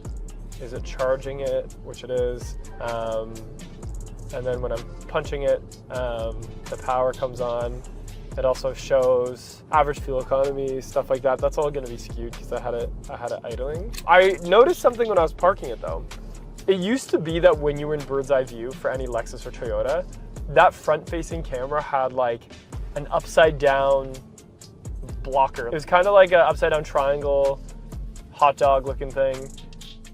And now it's gone. So I don't know if maybe rules changed, but it's not there anymore. Nothing blocking that front camera at all. Fit and finish wise, obviously super comfortable drive, especially with my leg extender or my thigh support on. I think that's pretty cool. And I do love that I can move this passenger seat from up here, and that's a really rare LS feature. Okay, so while we're at a red light here, and I'm not distracted driving, I did want to show the energy flow, because again, this is a little different than what we're used to. So the energy flow, we have that picture of the car, and it shows a plug in one side, like a wall plug, and then sort of like that EV plug on the other side of the battery. And then we have the gas engine at the front, that electric motor at the back, and then that electric motor in the center. And once we start moving, it's gonna come to life. So right now, because the mode I'm in, we can see that the battery is powering everything, and sort of now that gas engine just turned on. So when I turn off the gas engine, it'll show the electric motor just powering those front two wheels. If I punch it, it's gonna power the back wheels as well. And now that I slow down, it changes color and shows me charging that battery. And it still shows that the battery is full. So as the battery sort of depletes, it'll look different. And if I were to plug in, it would also show me plugged in and the power coming from that, which is pretty cool too. It also shows that the wheels are turning and that sort of thing. Little different from what we see on the normal RX. And there are these little differences everywhere. And I think, and I'll check the VIN when I'm not driving, I think it's because these ones are also Japanese made. So technically it's a different factory than the regular RX. So sometimes suppliers are different, sometimes it's like little tweaks and stuff like that. And yeah, we'll find those out sort of as we drive here. In that menu, we can also get to like our sport mode and eco mode. Sport mode changes the whole gauge cluster. I just have it in normal mode. And in a car like this, you can just leave it in normal mode, I think. I mean, you could do eco mode if you wanted, but I would just leave it. Another thing that I should mention, because we're driving, is if I wanted to be all gangster-like and drive like this, maybe like this, the car will sometimes beep at me. And that's because there is a driver monitoring device right here. And sometimes it'll say, hey, put your head up, or driver face is blocked. And that's because it thinks that something is in between me and the camera and it's not monitoring me. This one doesn't do it as much as my current demo right now, which is like the NX with that driver monitoring device, but it did do it a few times as we were driving. So there's that. On the screen while driving, I mean, when you're parked, you could also access some seat controls, some of those driving assist features. There's a lot of them. You could change the charging schedule, so you could actually have it where it charges the car, like leave it plugged in, but it'll charge the car only like on off-peak times, so like cheaper times, like midnight or something. Or you can set it up that it'll finish charging at a certain time too, which is kind of cool. Okay, so I guess I should talk about more than just what the 450h Plus gives you, because this is a fully loaded RX. So I recognize that even though I've talked about some of these features many times, I should make sure I don't discount them from you guys, from you viewers. So one of them is the heads-up display and the smart touch interface on the steering wheel. It is awkward at first because, again, there's like, where there's normally 4 buttons, there's technically 8 or 12 because you can like switch through pages and stuff like that. You will get used to it once you customize it, and it just becomes part of your everyday, to the point that I sometimes forget that I have a heads-up display, because to me, it's just an extra screen that I look at, and I'm just used to it. So I don't even think of it as being something different. So that's one of the things. The other thing that I never get to test out, and I still can't test out here, is the headlights. So because the RX is fully loaded, it has those triple beam on each side headlights that have the newest intelligent high beam system.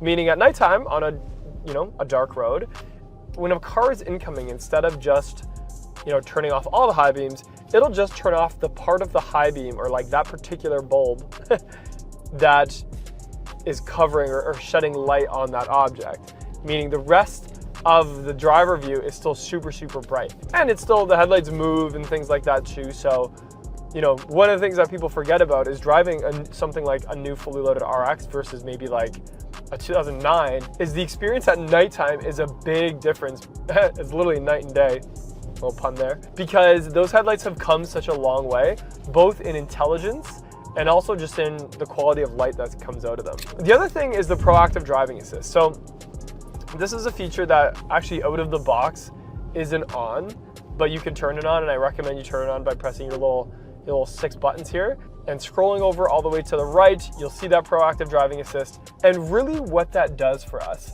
is an extra little bubble of safety, meaning as I'm driving around the city, if the person in front of me slows down and I don't have any cruise controls or anything on, my car will proactively start to slow down because it knows that that's what I'm going to want to do. And vice versa, if an object were to come out in front of me or someone, you actually might feel a little bit in the steering wheel as well. And sometimes I do even in lanes and stuff like that. So it's just exactly what it says. It's just being a little bit proactive. I have come to rely on it. There's been a few times where like, I'll feel myself, get off the gas, and I just know that the car is gonna slow down because of that proactive driving assist on. But even right now, I can sort of feel it in the steering wheel. The road I was on was a little wavy, and I'm actually feeling it brake right now. And it knows what I want it to do. I haven't really had it surprise me in any way in terms of like, oh, I didn't want to do that. Other than one time, I went to go change lanes and I didn't turn the signal on early enough. So the car was like, hey, why are you changing lanes? Like it was just kind of, gave me a little nudge in that sense. But that is a really underrated feature. But also all the other Lexus standard safety stuff, the radar cruise, the lane departure, stuff like that. This one has the auto park feature. I've done many videos on the auto park feature. It does a really good job for what it is. Are you gonna use it every day? Probably not, unless you're gonna show your friends how cool your car is, where it can park itself. And remember, Lexus had that going back to like the early 2000s in the LS, and that version of it wasn't that great. This new one does a pretty good job, lets you select where you're gonna park and things like that. We have that driver monitoring, and with that, we have traffic jam assist. So if you're on the highway and you're coming up to some traffic, the car can actually sort of take over and let you actually let go of the steering wheel and rest a little bit. But you have to keep your eyes forward. You can't just have a nap because the car will know that and kick it off. Wireless Apple CarPlay, wireless Android Auto, all of that system from the big screen. We have the digital rearview mirror, which I have on right now. The first time you go to do that, you might feel a little motion sick, but I promise you'll get over that. All right. I can't promise you. I shouldn't make those types of promises. I got over it, and I felt a little motion sick the first time I did it. It has the Mark Levinson sound system, which is very high quality, good for a lot of different genres of music. When I worked at the factory and I would install the speakers, the regular sound system is still a really good quality speaker, but when you would hold the Mark Levinson speaker beside it, you could visibly see and also feel the difference in quality. A little bit bigger magnet, a little bit stronger construction, and that leads to a crisper, more fuller sound. Fuller, if that's a word, fullest. The hip hop songs that I listen to, it feels a bit more full, but it doesn't necessarily have like a crazy amount more bass from like a subwoofer, because both have a subwoofer. Maybe there's a bit more bass coming out of like the fronts, but for like quality, it's definitely a step up. And now, back to the dealership. Okay, so now that we are back in the showroom at the dealership, let's just review some of the styling. So on the front end here, we have that new frameless Lexus grille. It sort of has some gray in the middle with some actual black trimmed off on the side. This particular one is the pearl white. I don't know if you can see it in here right now, but in the sunshine, it has a lot of depth and color to it.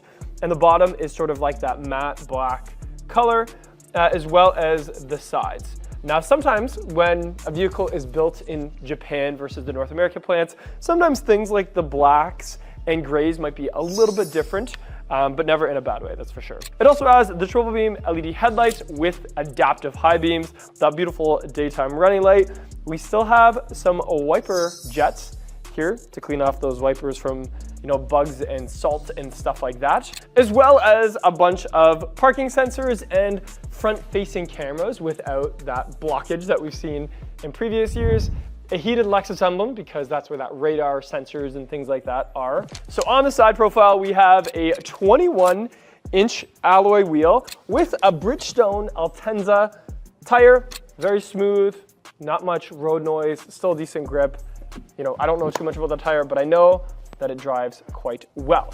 Also, we have these color match fender flares, and I think what Usman has done with the tinted windows on the front really ties in that black and white accents. So normally the RX 450h would have just the rears tinted, but Usman has protected it from UV rays and made it look a little bit cooler by tinting the front glass to match as well. And things like these mirror caps and the black on the door handles really ties in that black and white look, I think. Speaking of door handles, it does have the electronic latch, which is one of my favorites. So as you go to get in it, there's just that little pad on the inside. As you go to lock it, you just touch a little dimple. And then when you get out of the inside, you sort of do it in one sweeping motion. In terms of body lines, we have a really nice sweeping one here at the bottom that any of the pearl colors really accentuates. And same with this upper edge that sort of flows upward at the back of the vehicle. In the pearl colors, you can really see that. In some of the lighter, like maybe silver colors, it doesn't seem as prominent, but in the pearl white, it definitely does. Then we trim it all off in some chrome, which sweeps back to that sort of final quarter and the back end of the RX. Okay, so as we approach the rear of the passenger side, this is one of the first hints at the fact that this is a 450h Plus, and that is the plug-in side of the vehicle. So we have this plug on this side, and on the other side is the gas door, which it usually is.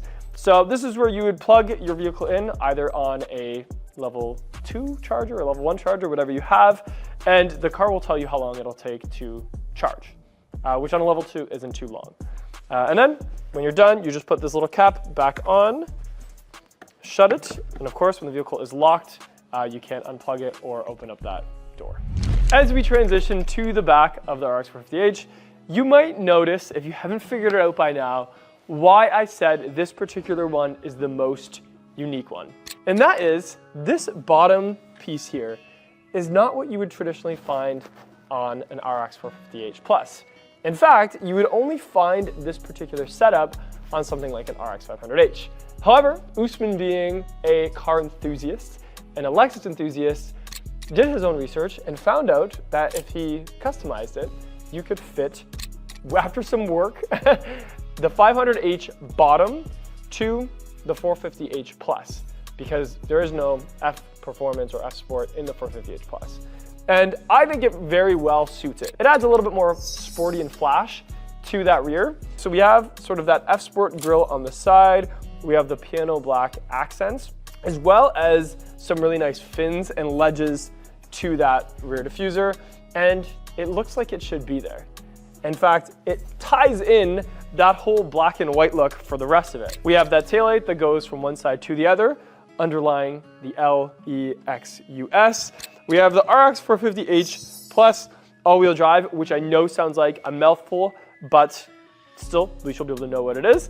And then we have also that tucked away rear wiper that I love. I wish more Lexuses would have that. So that sort of just comes down sweeping. And I even have a video on how to change that. So even though it's tucked away, it is really easy and accessible. And a question I always get in the comments is, does this trunk get smaller with some of these plug-in hybrids? And the answer is no. Back here, we have a very similar trunk setup to any of the executive RXs. We have some buttons to fold down the rear seats. We have some grocery hooks. We have a 120 volt plug-in wall outlet, which is great for like a cooler or a beach day.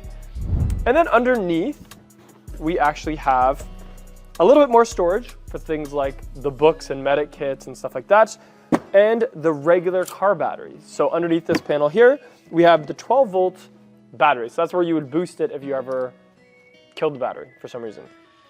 That's under there. So no, there isn't much space or any space sacrificed from going to the plug-in hybrid. Okay, so sitting in the RX 450h Plus, let me show you a few things. So this particular one is the peppercorn interior. We have a mix of ultra suede and leather, and being that it's a Japanese-made vehicle, and it is Japanese-made, the fit and finish is very, very nice. There is no sacrifices here for going to this model. In fact, the ultra suede is very soft and is in all the right places. Places like the top of the door panels, up sort of on that second layer of dash, and then nicely trimmed on the sides of the seats. And the seats themselves, being that it's that executive layout, is very comfortable. The leather feels very soft, especially sometimes even when like a car has cooled seats, it doesn't have as like soft as seats. This one, you don't notice any sacrifice, and it has the thigh extension, which is so important to me. I can't even tell you how important that is. So for tall people like myself, it really supports underneath my legs. Other than that, we have the new style shifter. We have some matte black accents to go with that peppercorn interior. And when you're sitting in it, the peppercorn doesn't seem super, off-putting or much contrast. It just gives it a little bit nice of a lighter texture to the interior than a traditional black. For the most part, it still feels like a black interior though. I did notice an Easter egg. So on this model, we have something that we only usually see on the LS, which is our flagship sedan. And that is some extra switches here on the passenger seat so that even the driver or the passenger in the back can recline and move forward. Now, the reason this was on the LS in previous models, and still is in the LS, is so that that executive that's sitting in the back seat can move this front seat up and out of the way, or if the driver needs to move it, they can move it up and out of the way. So that was a really nice surprise that I didn't know and I didn't see in the brochure. So I think that was really cool that Lexus added that. Just one of those little Easter eggs. On the dashboard, we do have some new symbols and gadgets and things like that, mainly because it being an EV or an HEV. We have things like a battery gauge, a distance to empty for both EV and HV, and obviously all the new safety stuff as well. That all is controlled by the screen or on the steering wheel controls, which you saw me demonstrate in previous. Then to turn on things like the bird's eye view, you just press this little camera button here. I usually leave it in auto so that when I slow down, it turns on that front-facing camera, goes into the bird's eye view, and we have the auto park feature right to the left of that. Down in the center console, we have some new buttons here. So we have our typical train select and traction control off, as well as brake hold, etc. But then we have these two new buttons. One of them is labeled HV, EV, hold charge, or maybe it's hold, comma, charge. Then we have auto, HV, and EV. And you saw me demonstrate those on the drive where they sort of change what the vehicle is prioritizing. So you can have it in full HV, you could have it in charge, where it's charging up the HV system. You could have it just, hybrid mode. And then you can also just have it where it goes auto. So it'll switch between the two whenever you want it to. So I can't decide how I like it. Probably auto, EV, HV, but I don't quite know yet because I do like just the way it drives in general. The cup holders are the classic RX ones where you can put that venti Starbucks drink in there, and then we have some wireless charging and USB-Cs in the center. And then we go to the big screen, which I've done many videos of how to use and set up, and it is the same as all the other RXs. And same with the heads-up display with the intelligent touch. It's the same as any RX. And being fully loaded, we have that, digital rear mirror, we have the Mark Levinson sound system, and like I said, for the most part, just a really well put together luxury interior for the RX 450h Plus. So in the backseat, the comfort continues. We have some ultra suede trim. The seats themselves are very soft and comfortable. We also have these blinds that can go up and block out all the haters, as I call it, and a center armrest that has a little bit of storage and some cup holders that I'll leave the plastic on for now. Obviously, the new feature is being able to move that seat out of your way if you wish.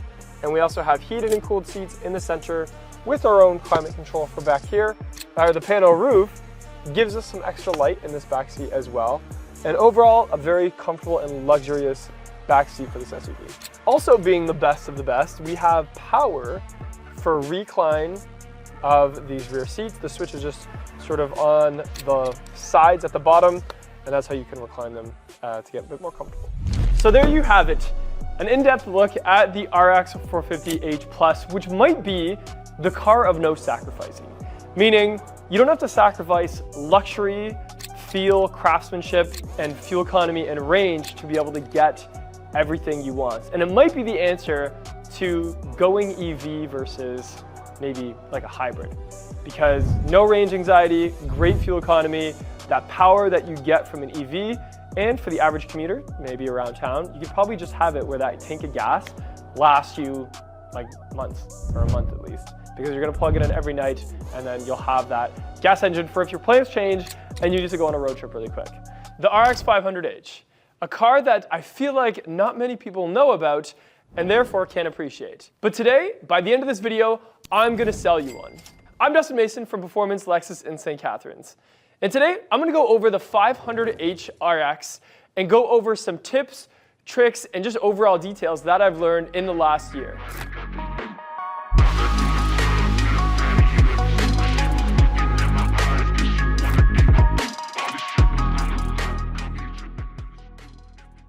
The outside styling is gorgeous and it's very easy for anyone to see that.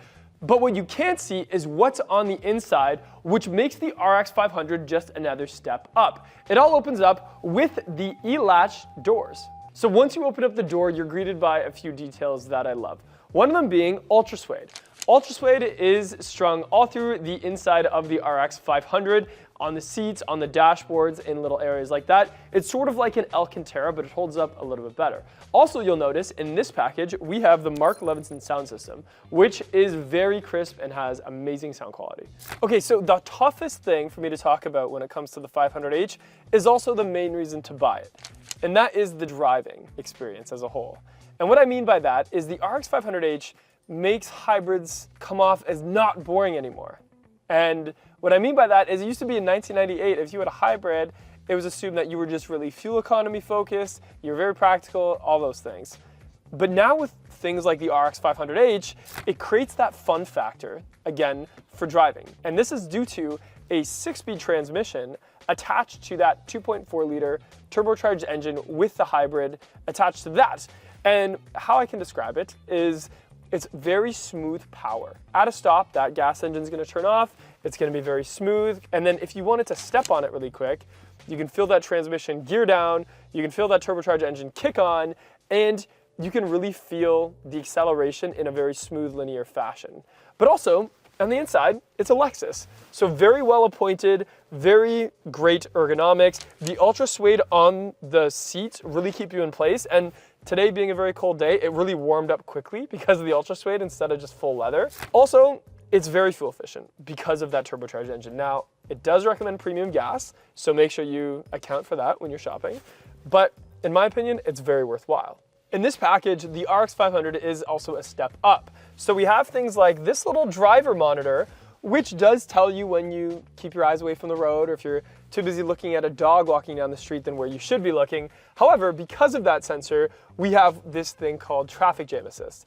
What traffic jam assist is as you're driving on the highway, if you hit traffic, not literally, but like figuratively, if you hit some traffic, the car will give you the option to totally let go of everything and sort of relax for a few moments with your eyes on the road still. And that just gives you a little bit of a break from the driver fatigue.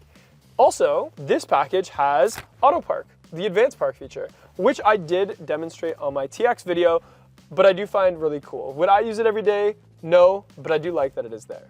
Okay, so what about the stuff that you're gonna use every day when driving the RX 500h? Well, one of them is the phone holder. And yes, my iPhone has a background picture of myself. That is true, that did happen. But we have this little key charger in there, wireless charger, and you could shut the trap door so that it's not really a distraction, it's in there. The only downside is you gotta remember it's in there, because so many times I get into the office and start feeling around and my phone is still safely in my car out of sight. So pros and cons. Also, we have the classic Lexus cup holder that you can push down so that it could fit an extra large coffee if you wanted to, or to really secure that water bottle. For some reason, the RX is one of the only vehicles with that sort of up and down cup holder. So when driving the RX 500 every day, a few things that you're gonna love is the cruise control. So the radar cruise control with the new Lexus Safety Sense is very accurate, and I use it pretty much even in the city. But also we have these intelligent smart touch things. And what they are is the new version of the steering wheel controls that show you up on the heads-up display some customizable options. And it's very intuitive. And once you set them up the way you want them to, it's super easy to use and you can do a lot of things without having to touch anything. In fact, I think Lexus saved on like 50 buttons to be able to do everything through this and that screen. But also, while driving every day, the proactive driving assist is by far my favorite safety feature. And what that is it creates this little bubble around the RX and makes it so that if the person in front of you slows down, so does your car. But also if someone jumps out, the car will also be able to navigate that as well.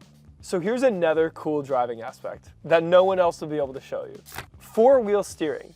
We did an experiment. We put the 500h beside the RX 350. The 500h, by the way, has four-wheel steering. The RX 350 does not. And a lot of people will say, well, there's barely a noticeable difference.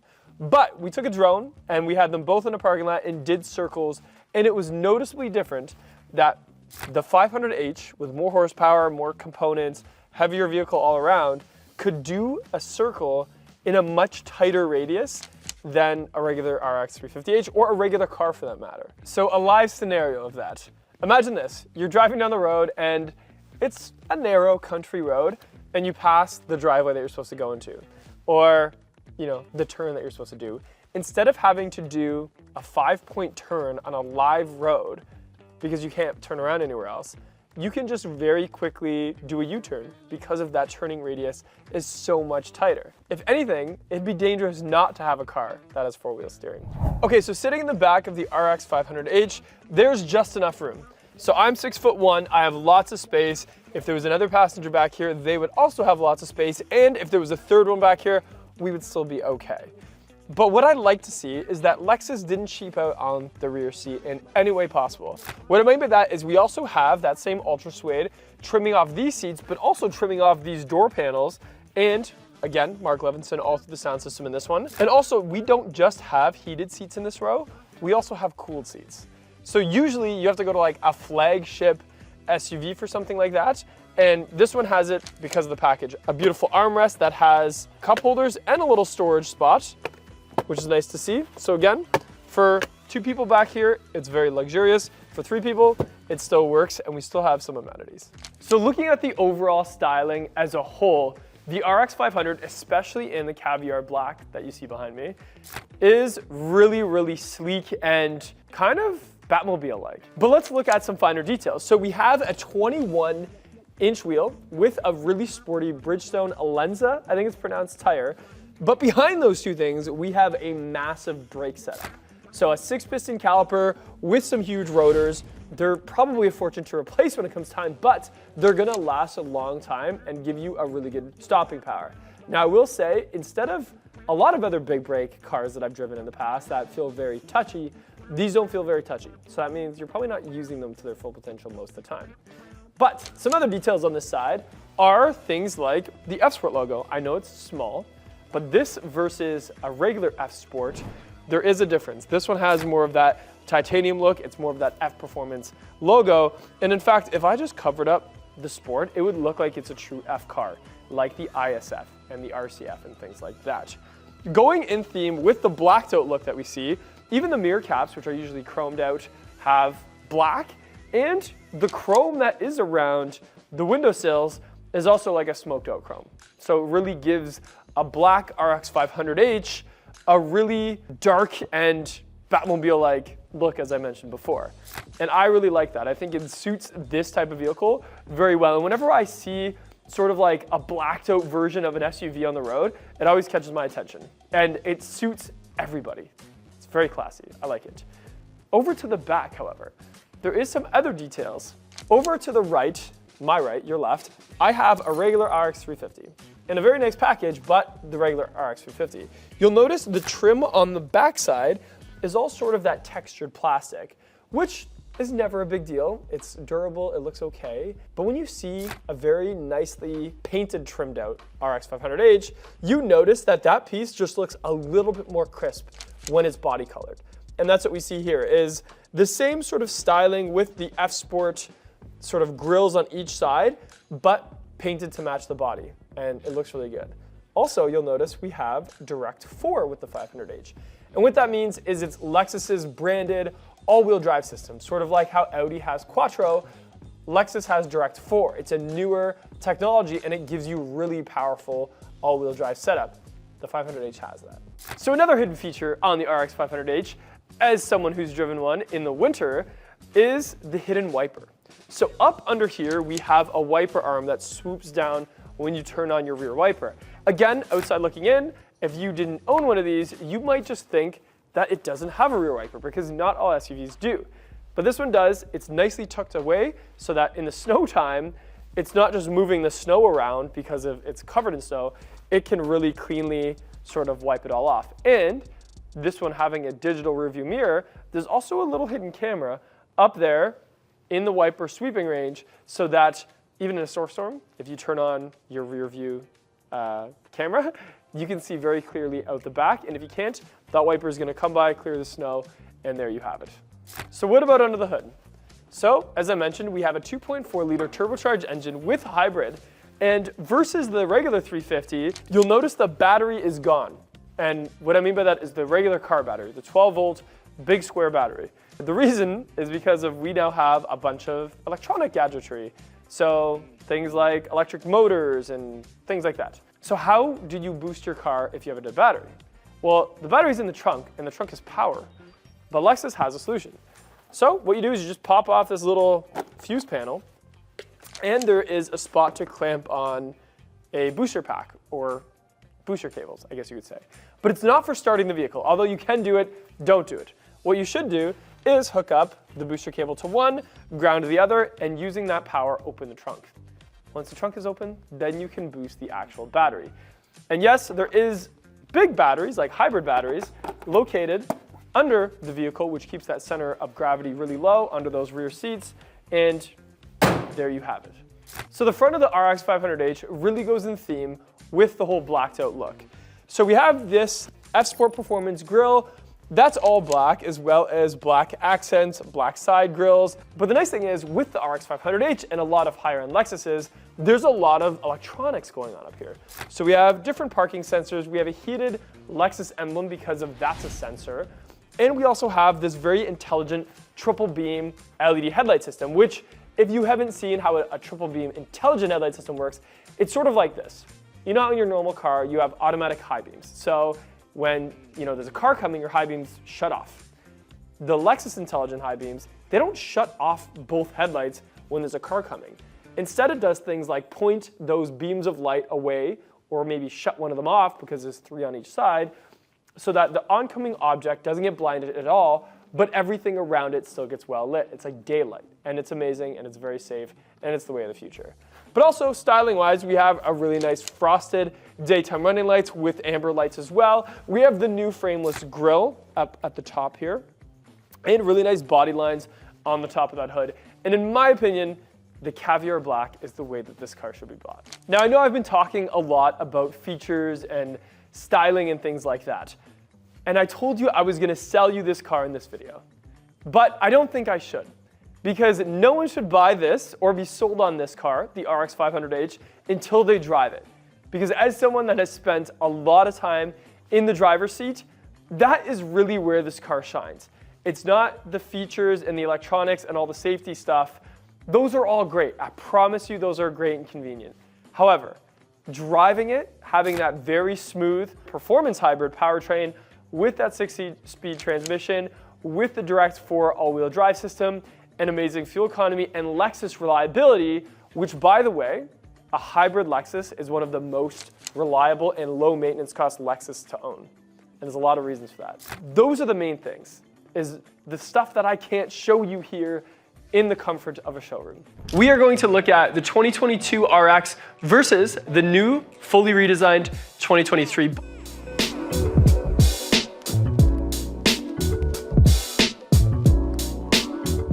But before I get into that video, make sure you go back and like and subscribe to our channel and check out some of our older content and also stay tuned for some new stuff coming down the pipeline. Okay, let's get right into it. So the white one behind me here is a 2022 F-Sport Series 3 RX 350. And this one is the fully loaded version of it. first thing you'll notice when you look at both of them side by side, surprisingly, is actually the daytime running lights. So on this 2022, we see it's at the bottom of the light filament, and also the check mark is a lot more different than I expected versus the new design. It has sort of a bigger space here in the angle. Again, not a big deal. It looks gorgeous underneath the triple beam LED headlight design that, stayed true for so many years on the RX 350 lineup. A few other things to note is the headlight washer, which I don't know why I'm so obsessed with, but I always love when I see a car with that.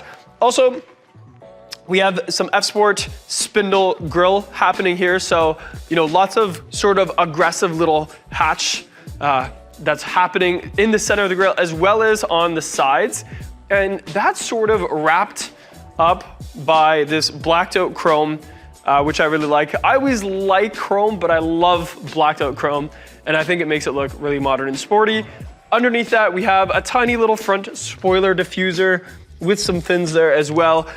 You will notice when they redesigned this car in 2020, they made that front end just a little bit less aggressive. I don't know why, but on anything pre-2020, like the 2019s, 2018s, the F-Sport had a much bigger lip under there. And I'm not too sure why, but it still looks amazing. We also have some lighting towards the bottom of that grille as well. And overall, just a great design. The hood-wise, you'll see the lines nicely line up to that of the upper portion of the grille. Not super aggressive, maybe in a color like silver, you would see a little bit more of it, but still, it really shows you that the whole visual aspect of the car really starts at that front grille and widens from there. Now, the luxury and executive packages of the RX in this model year is very conserved. They're more of the straight kind of bar front ends. Some people loved the F-Sport when it came out, some people hated it, and that's why they always made two different versions for that. But over to the 2023. So having them side by side, the first thing I noticed was that daytime running light. This one is an F-Sport Series 2, so one step down from the white RX. And that daytime running light, it's weird because it's over top of the headlight itself, but it's underneath things like the indicator light and some of the four-ways and stuff like that. So it's more in the center, and you'll notice that space of the inside of that Lexus checkmark is a lot sharper, a lot smaller as well. So I don't know, tell me which one you guys like. I really like this new redesign. Looking at the rest of the bumper, so we have the F-Sport Series grille. So again, super aggressive, but you'll notice it starts a lot lower because of this little nose piece here. And the interesting thing about the nose piece, when we get up and look at it, it's almost like the design engineers, it's almost like they were on the fence about it. And what I mean by that is if they decided to change this out and have that spindle kind of continue off there, it looks like it would have been done pretty easily. So I bet you there was iterations of this car that had that nose piece, didn't have that nose piece. I like it. You'll see when you get up close to it, it even has some shadowing of the grille sort of blend into it to have like a little bit of a seamless flow into that, upper bumper and hood.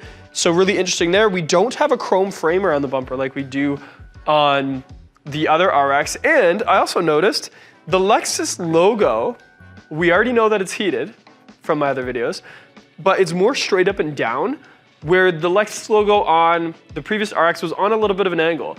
So that could be one of the reasons why Lexus decided to heat this one, because of the snow buildup and stuff like that too.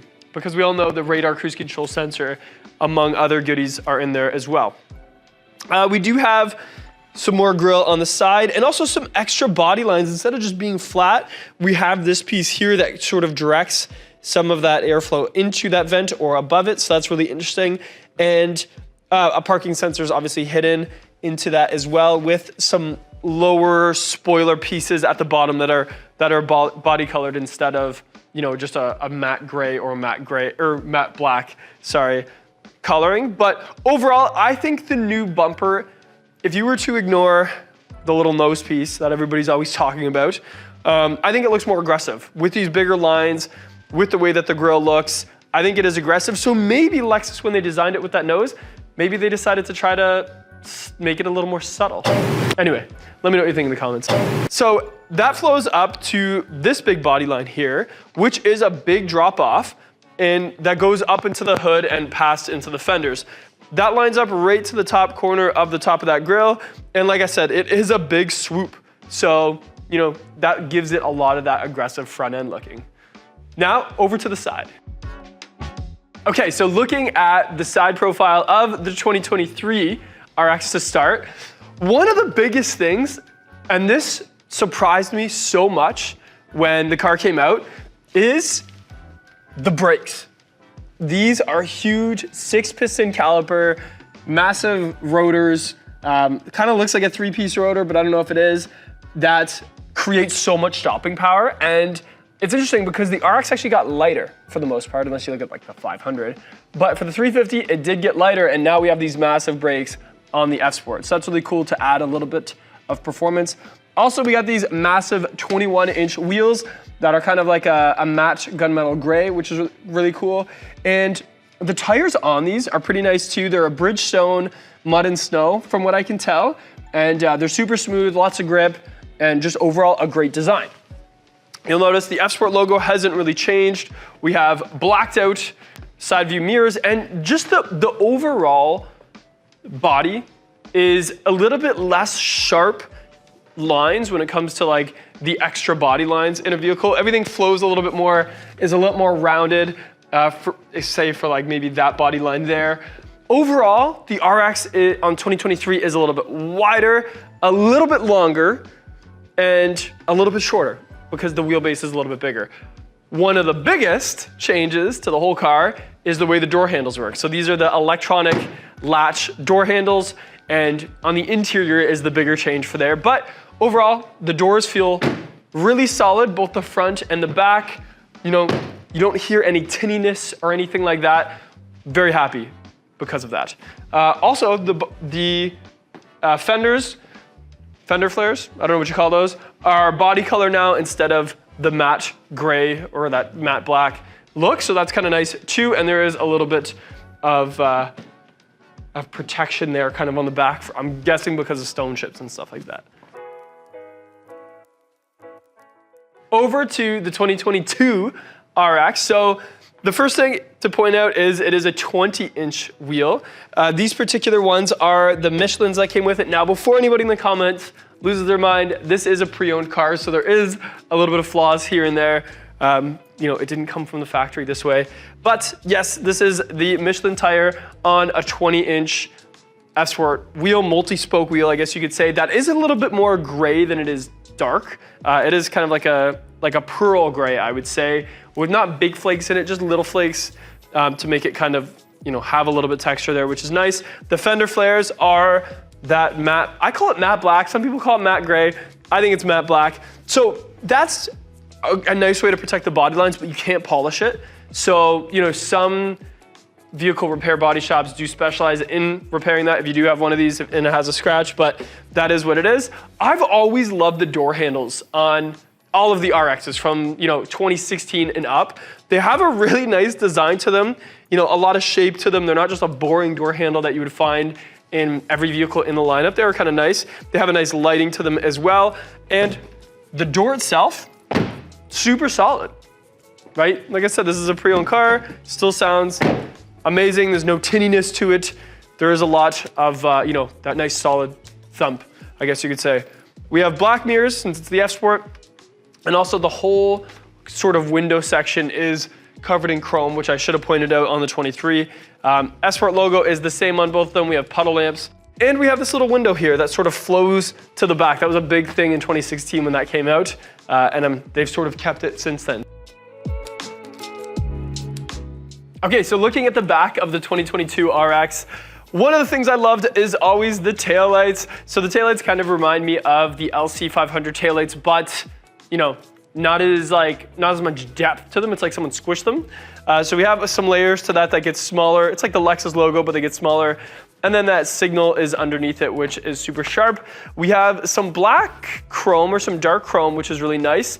And above, we do have the older Lexus logo. And above the windshield is where the wiper is. So it's hidden and comes down and swipes. Some people said that that's for Canadian winter to keep it out of the snow. I don't think that's the case because the USA has the most RXs, and that, it just looks good. Like, it's just sort of a stylish thing, I think. That's also functional, style and function. We have an F-Sport logo, the RX 350 logo, and then a little kind of bumper guard here that's chrome, so it doesn't match the chrome that you see up here or in the logo. It's just its own thing. But the chrome at the bottom of the bumper in the center matches this one, and then on the sides is a lighter chrome. We have a diffuser back there. We have those exhausts hidden into the bumper, which is great for future-proofing because we know that hybrids and electric cars are becoming more common. And in the future, having those exhausts hidden will kind of make the car blend in with everything else on the road, in my opinion anyway. In the back, we have decent cargo space. It's a nice height to load things in and out of. You do lose a little bit of cargo space because of how angular this sort of roof line or hatch line is. So if you're gonna have anything tall in your trunk, you have to push it sort of to the back of the trunk up against those seats. But those seats do fold down flat, and there's a switch, because it's the F-Sport 3, in the back to be able to fold those down, which is nice. And we have a spare tire underneath this fake floor. Overall, it does the trick, that's for sure. Also, when you go to walk away, you just hit the one lock button twice, I think it is, and you can walk away and it'll lock for you. Over to the 2023. So the 2023, the taillight, actually the whole vibe of the back end is so different from that 2022. You'll notice that taillight is very different. It's more that singular taillight design. It looks so sharp in person. We also have the new Lexus logo, LEXUS, that we've seen on the NX, the LX, all of those cars. And just overall, it looks different. When you're up close to it, it seems like a bigger back end. Technically, it has more cargo space than the previous generation, but I'm a little skeptical because when I looked at the specs, it makes it look like it has double the cargo space, which I don't know if they changed how they measure it, but it is something to point out. We have that wiper hidden at the top as well. At the bottom, we are seeing a lot more of that matte black sort of bumper guard. So pretty much that whole section at the bottom is that. It's very soft, and we have just a little bit of grills happening on the sides, and you'll notice there's no real exhaust port on this car. There really isn't. On the other one, it was sort of integrated. This one, it's fully hidden. There is none. And again, back to that future-proofing thing about those electric cars. A little bit of decoration venting on the side. And let's take a look on the inside. You'll notice also, that opens a lot quicker and smoother. It's really fast. So we still have a little bit of a hatch line here, but it's not nearly as much. So maybe that's where they're making up for that cargo space. But it is absolutely ginormous here. In the F-Sport Series 2 package, you do have these power folding seats, so you don't have to go all the way to the F-Sport 3 to get the fully loaded one. We have a little storage here and still a spare tire on the gas model, which is nice. And yeah, overall, just a really nice looking back end of a vehicle. I can't say that enough. I think with the new RX, one of my favorite angles is the back. Looking at that back, I think it looks very high end. More high end than the price would allude to. So someone asked me, give me 3 reasons to pick the new 2023 RX. All of my main reasons would be interior based. And that's because it is such a pleasure to sit inside the new 2023 RX. This one has the Rioja Red, which has some Alcantara microfiber type, I think it's called Ultra Suede trimming. So it's not just the leather, it also has some of that going on, which adds a nice comfort feel when you're sitting in it. But also the seats themselves have been greatly improved. I've heard this from so many guests coming from the previous model F Sport into the new one. The seats, I don't know, maybe they seem bigger, maybe there's more to them, but they're absolutely amazing. The center has the armrest that opens from both sides. And overall, the interior is very simple and calming to look at. We have some really nice trim. It's sort of like a modern plastic with some texture to it. It's smooth to touch, but it looks like it would be, softer with some rivets and stuff like that. We have a couple USB-Cs there, a wireless charger in the front console, which is nice. And we still have the cup holder spot where you can push it down to make it deeper on both RXs, which is nice. The screen is the new Lexus interface, which is amazing. I use Android Auto all the time, and this is, you know, a big improvement from using like the old built-in navigation. It's super HD, it's really easy to touch and very quick to respond. Also, we have ambient lighting that you can change now in the RX. So we can change the colors, change the mood in here. It's not super bright, but it does the trick. Also, some suede on the doors, and the electronic latch to get out of the interior is my favorite part about any of this. So being able to exit and, you know, do it in one motion instead of pulling a handle and pushing out is really nice. We also have some customizable steering wheel controls that show up on the heads-up display. And like I said, I could go on and on. I'm not going to. You get the point. But the interior is where it's at, Lexus. You did a great job. The backseat of the 23 RX, lots of amenities back here. We now have heated and cooled seats, where you weren't able to get cooled seats in the previous RX, even in the fully loaded. All those switches are right here, which is nice, and we can also control our own climate control. We have some fast USB-C chargers, some venting. Also, even the seats back here have that ultra suede trim, which is great. The seat in front of me looks like it's really close to me because when I shut off the car, it moved back. But, you know, there is still lots of room. The center has cup holders as well as a little storage space. Not sure what you'd put there because, you know, when you fold it up, it's gonna go away, but it still works. And yeah, overall, some great space, lots of headroom. The panel roof is a nice touch in the S-Sport 2 as well. Okay, so sitting in the 2022 RX, I've been so used to the 23 lately that there are some things I forgot about. One is the aluminum trim that you see sort of all around the vehicle. How it feels like metal, which I really like. And it also is very modern. There is some texture to it, which is cool. Also, there's more angles in here than I remembered. So, you know, all this part kind of flows down and has like a little wall here. Also, we have a cell phone holder, a couple nice cup holders, very similar to the other one. The wireless charger on the 22 is actually in your sight, which, you know, sounds like it might be a distraction, but really, at least you'll remember your phone is sitting there. There's so many times that I get into work, get up to a boardroom, realize my phone is in my car because it was hidden and I couldn't see it. So that's really nice having that in display. We do have the Lexus remote touch. So that's that little mouse in the middle here, and as well as a touchscreen. Now, some people have reviewed the RX and not loved this touchpad. I find it takes more than a couple days to get used to, but once you get used to it, it is super nice to use, especially when you can just touch it as well. And once you set up all your presets and everything, it's even better. Now, this center opens up this way and you can remove to clean, and also there's a little bit of storage underneath there. This little spot to rest your hand doesn't move, but it is there and it is comfortable. Also, the system itself, you can do split screen. It has built-in navigation. Again, all that stuff is from the older model, but it still works and still stays relevant. And you don't even need your phone connected to be able to use things like navigation, which is a nice touch. Otherwise, everything sort of hugs you. There is a lot going on, I'll be honest. There's buttons everywhere. There is a lot of different layers to the dash, but it's sporty and nice. And this is the circuit red interior, which is a little bit brighter than the Rioja red. So nice little change there as well. So in the back of the 2022 RX, we have lots of space. I have lots of space in front of me, lots of space above me. We do have heated seats back here for the 2 outside seating. And we do have 2 2.1 amp USBs in the center. They're not the USB-Cs, but I'm sure you have a cord for both. Some venting in the center, as well as cup holders and a little center pocket. So still a few things to do back here. Maybe no cooled seats, but I mean, it's still overall great for passengers. Okay, so what about the elephant in the room? The powertrains. Now, I've done the research, I've looked at all the numbers.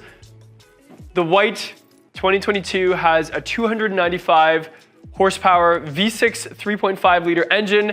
mated to an 8-speed transmission. Now this is an engine we've had for years in the Lexus lineup. It's tried, it's true. It takes regular gas, which is great.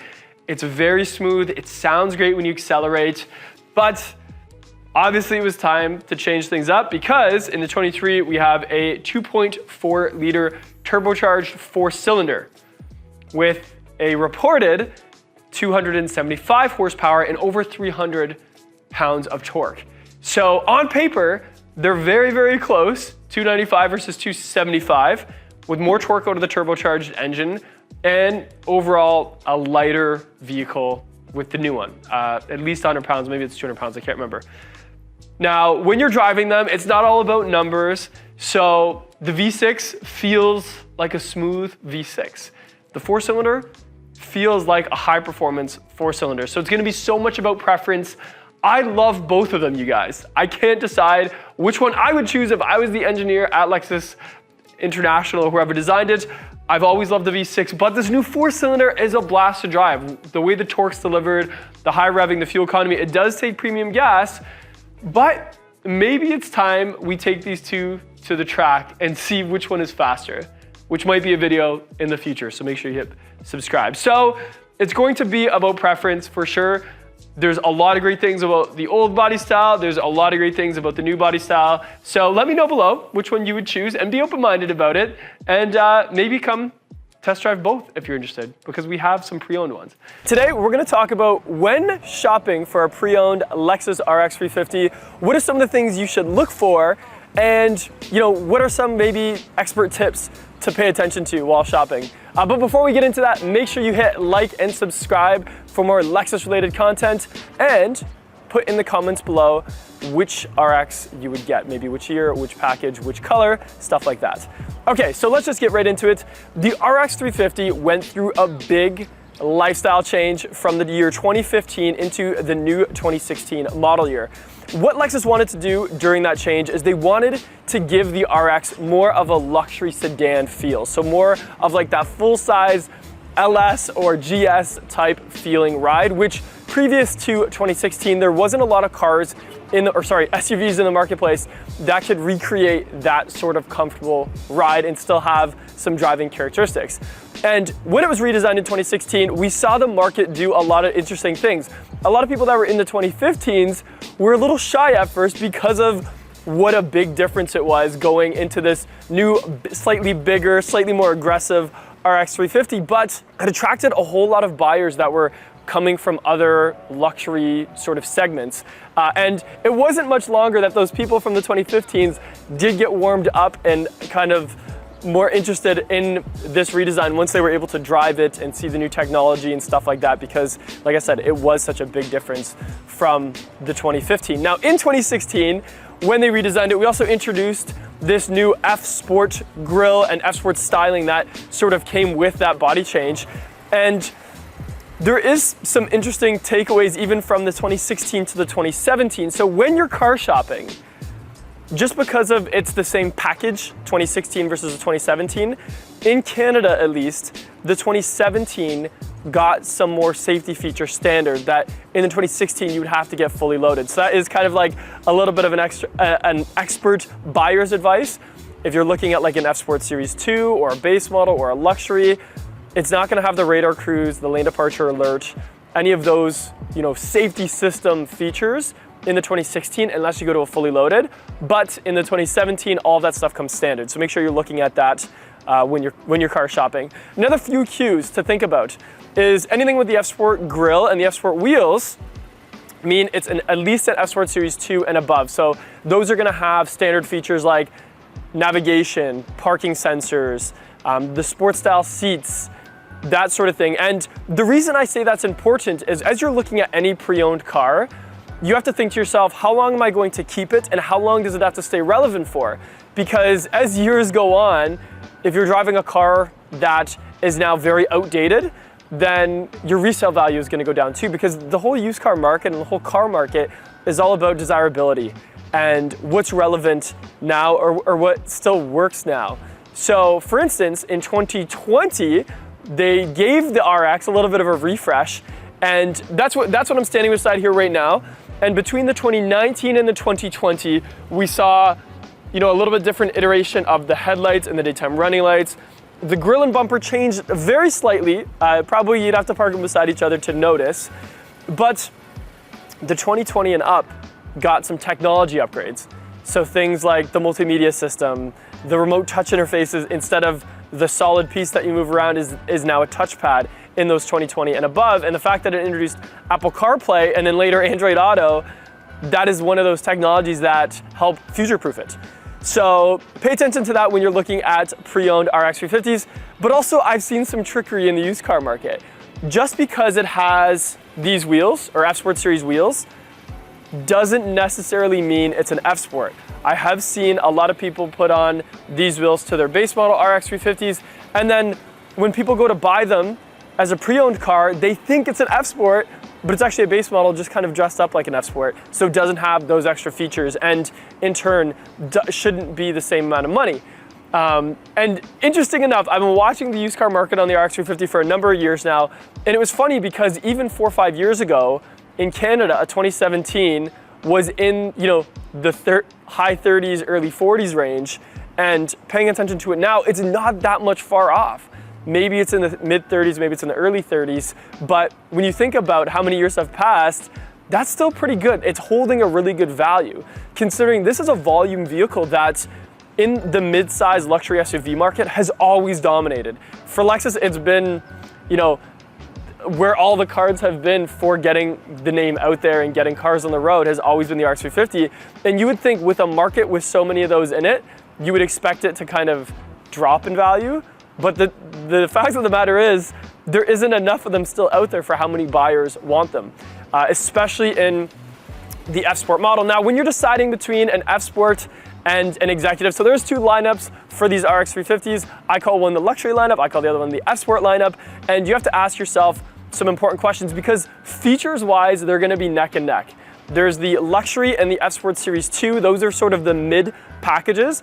I would recommend going with those or above for the straight reason of resale value and kind of future-proofing it a little bit. So when you go to sell it, you wanna make sure you have at least those two packages. But those are a great starting point. Both have built-in navigation, parking sensors, the bigger screen inside, the mouse in the center. Even if it's a 2020 or a 2017, it still has some sort of mouse in the center. And that's where I would start. Then you have to ask yourself, okay, do I want to favor the sporty, more aggressive styling and the tighter seats and the sportier handling? Or do I want more of a luxurious ride that's, that smooth sort of couch feeling where it feels more like, a luxury car? And what I find is the Sport has the tighter seats, the tighter handling, and the styling that I personally like. But a lot of my guests who are coming from a big luxury sedan or one of the luxury ones find that too stiff for them, or they find the seats too tight for them. And that's where the luxury and executive come in, because those cars have that really soft, smooth ride, but a little bit more body roll. And sometimes that's okay. So if you're a road trip person, maybe that luxury or executive package is the way to go, because it's like driving a couch, I guess you could say. Another question you want to ask yourself is, do I care about those bigger features? In the used car market, the F Sport Series 3 and the Executive are a lot more money, and even brand new from a base model, they were like 10 grand more. So you have to ask yourself, do I care about heads-up display? Do I care about a panoramic sunroof or the Mark Levinson sound system? And if the answer to those questions is two of them matter, if two of them matter, it's worth going up to that extra package, because of the resale value that you'll get is worth the extra money that you're gonna be paying for those extra features.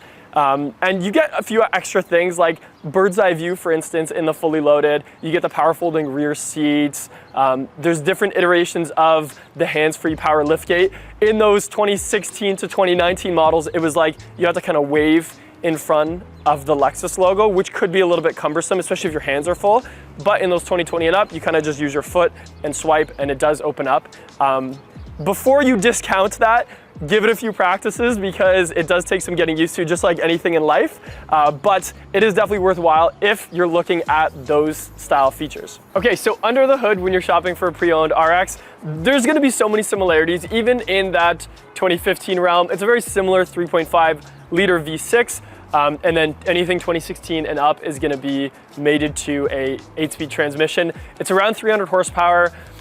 In 2016, I noticed when I'm driving some of those that are pre-owned, the shifting feels like it's still calibrating a little bit. They did do an update in 2017 from what I was told that makes it a little bit, you know, smoother shifting, I guess you could say. Also, I do find the F-Sports do have a little bit more intake noise.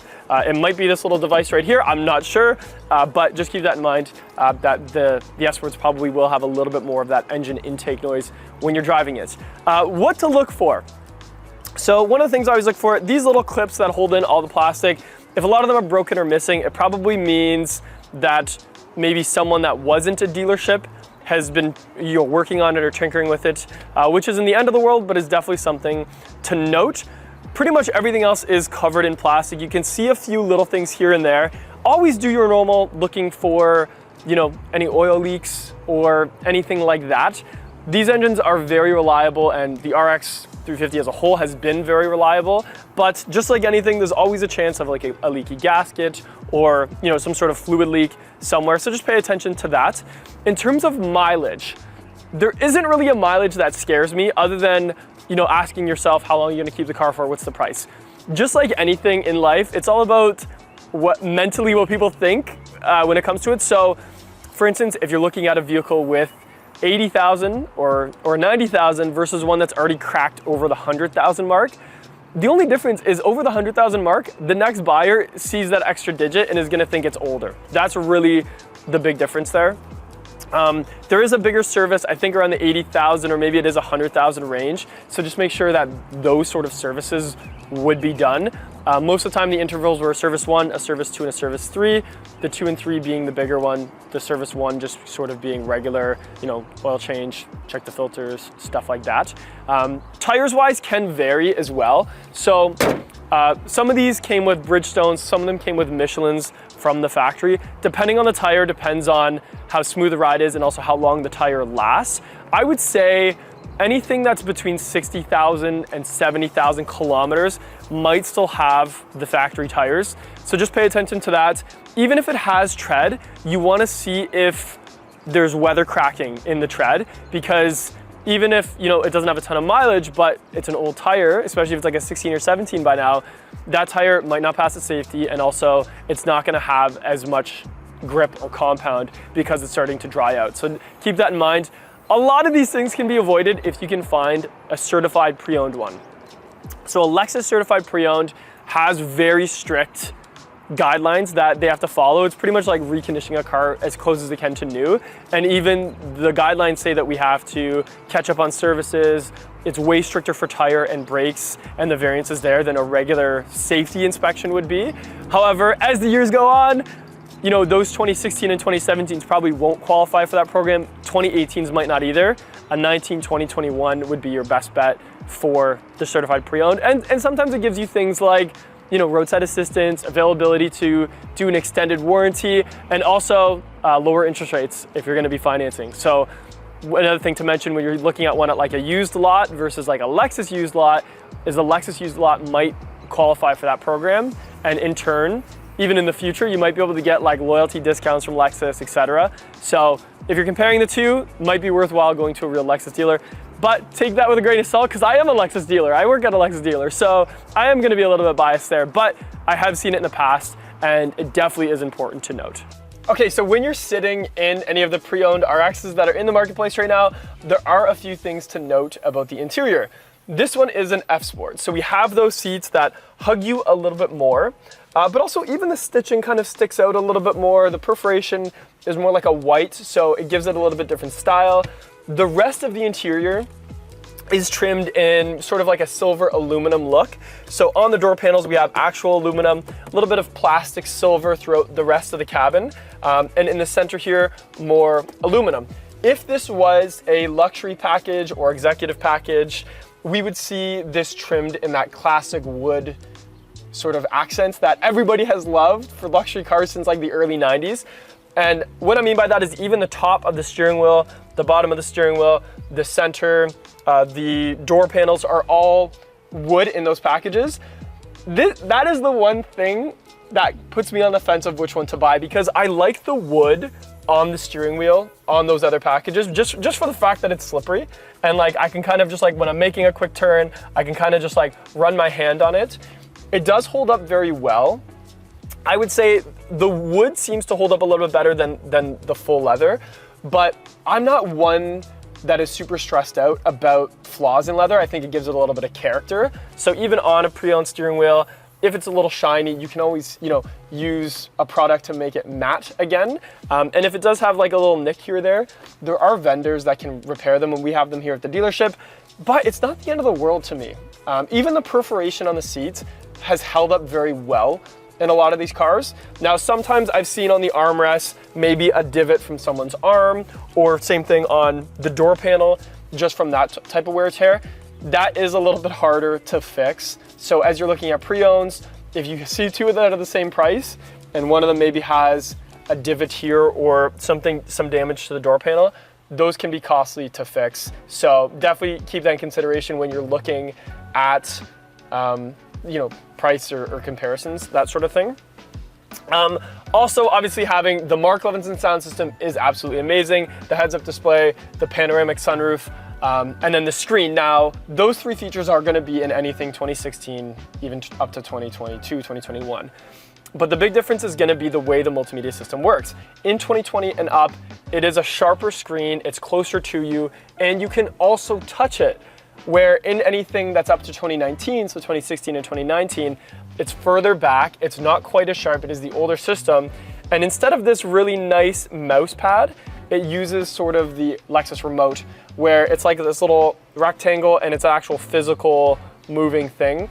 That's even from those previous generation ones, like the 2013 and 2015 had that as well. So it is a little bit about preference, but again, when we talk about future-proofing, this new system is a lot sharper. So if that's something that matters to you, definitely go for this one. And I think that's a big reason why the 2020s are more money than the 2019s by a bigger gap than a normal ratio. A lot of it is because of how nice that multimedia system is. Otherwise, like I said, the features are gonna be very similar between the two. There is one thing though that the luxury and the executives have, and that's on the rear door panels, there's a curtain that can come up on those packages. It's a manual curtain. It's really good if you have kids and you want to block the sun from shining on their face, especially if they're in a car seat still, where the S Sport doesn't have that. You'd have to put something else up. So just keep that in mind.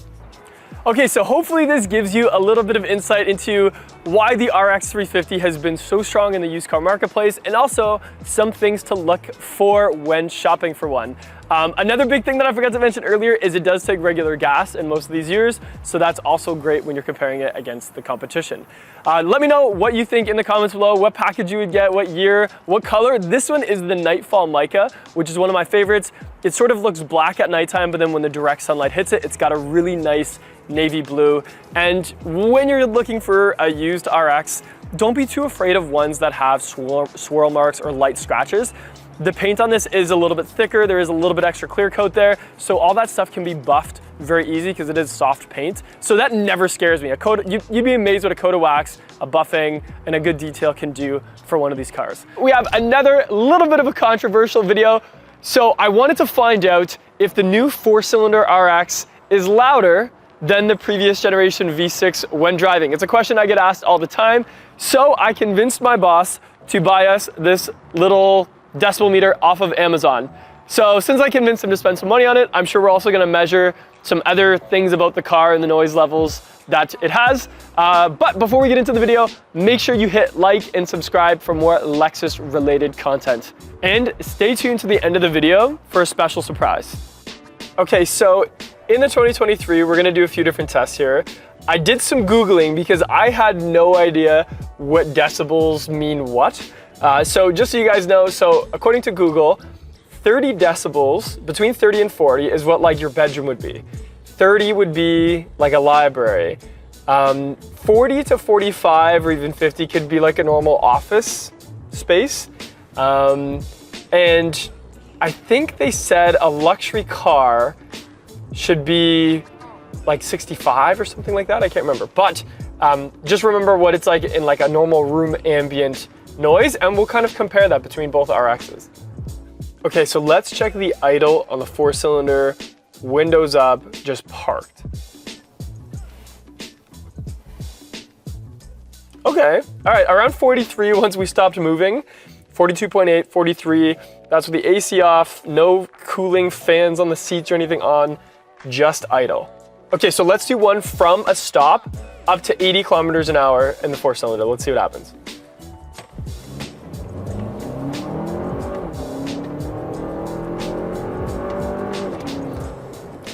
Okay.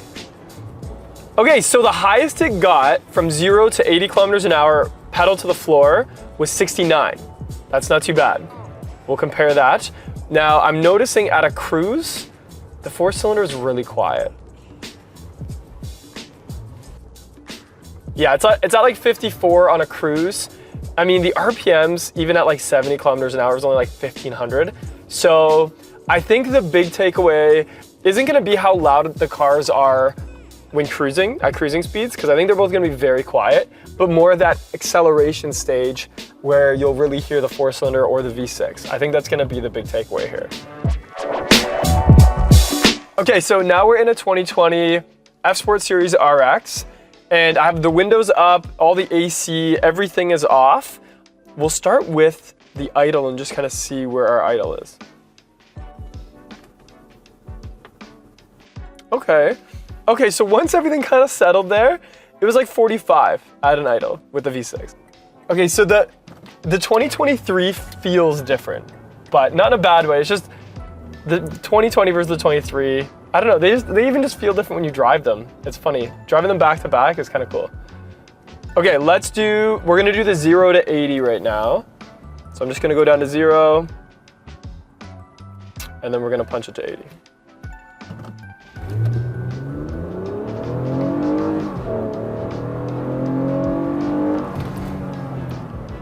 Okay, I saw it get to 74. Like it blurped to 74.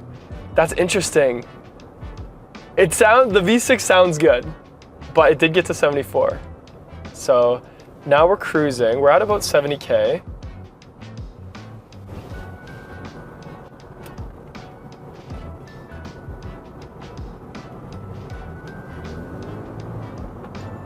Okay, I think the average now, so while cruising at about 70K, it was like 57. When you're at speed, it doesn't really matter a whole lot.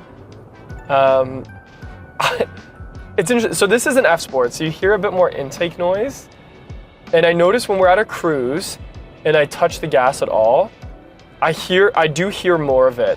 But same thing, when I'm not touching the gas or if I'm just maintaining a speed, it's very quiet in here. But I am surprised that I can hear that engine just a little bit more when I do it that way. So that's interesting. Okay, so I wanted to hear what the exhaust sounds like outside the vehicle by us revving it. So we came to this quieter spot. The ambient noise here is about 56. So hopefully that gives us a little bit of buffer to hear how loud that exhaust is.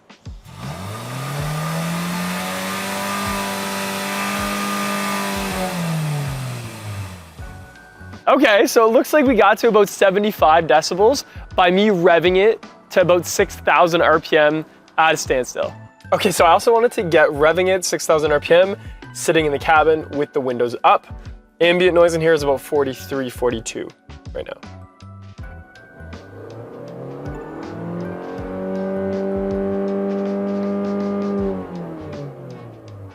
Okay, so it looks like 6,000 RPM was about 64 decibels in the cabin of the 23 RX. Okay, so let's try it revving it to 6,000 RPM from behind the 2020 RX and see what it reads.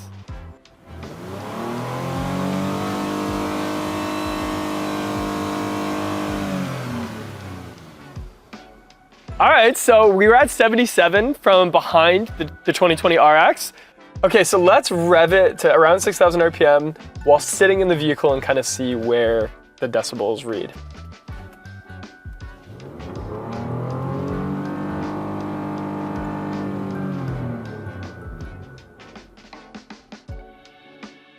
Okay, that was like between 65 and like maybe it peaked at like 67, something like that. Okay, so the verdict is in. I have all my notes here between the two vehicles. So to recap, on the 2020 V6 3.5 liter, we have the outside revving at 77 decibels, inside revving at 67, and then the inside acceleration at 80 kilometers an hour at 74 decibels. The 2023, which is the 4-cylinder turbocharged engine, redesign, outside revving, 75, inside revving, 64, and the acceleration, 69. So the really interesting part of this is so many times when I'm showing these new vehicles, a lot of people say the new 4-cylinder sounds louder. I think maybe the pitch is a little bit higher, but based on our measurements today, the V6 is actually louder. It just has that V6 sound to it. So I think that's why people didn't notice or care that it was a little bit louder. But it was fun being able to drive them back to back. It's been a long time since I drove, you know, the V6 in particular, but also right behind the new 4-cylinder. And they definitely both have great characteristics and a little bit different personalities to it. So I'm Dustin Mason from Performance Lexus in St. Catharines. Thank you for watching our video. And since you stuck around to the end, there is one more test I have for you. Okay, so as promised, I have one more car to do as a surprise. It's an old Toyota, so we'll see kind of how it goes.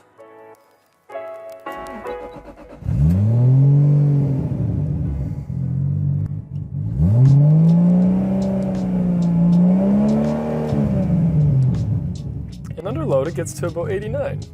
So I guess it's safe to say it's just a little bit louder than any of the other cars that we've done so far.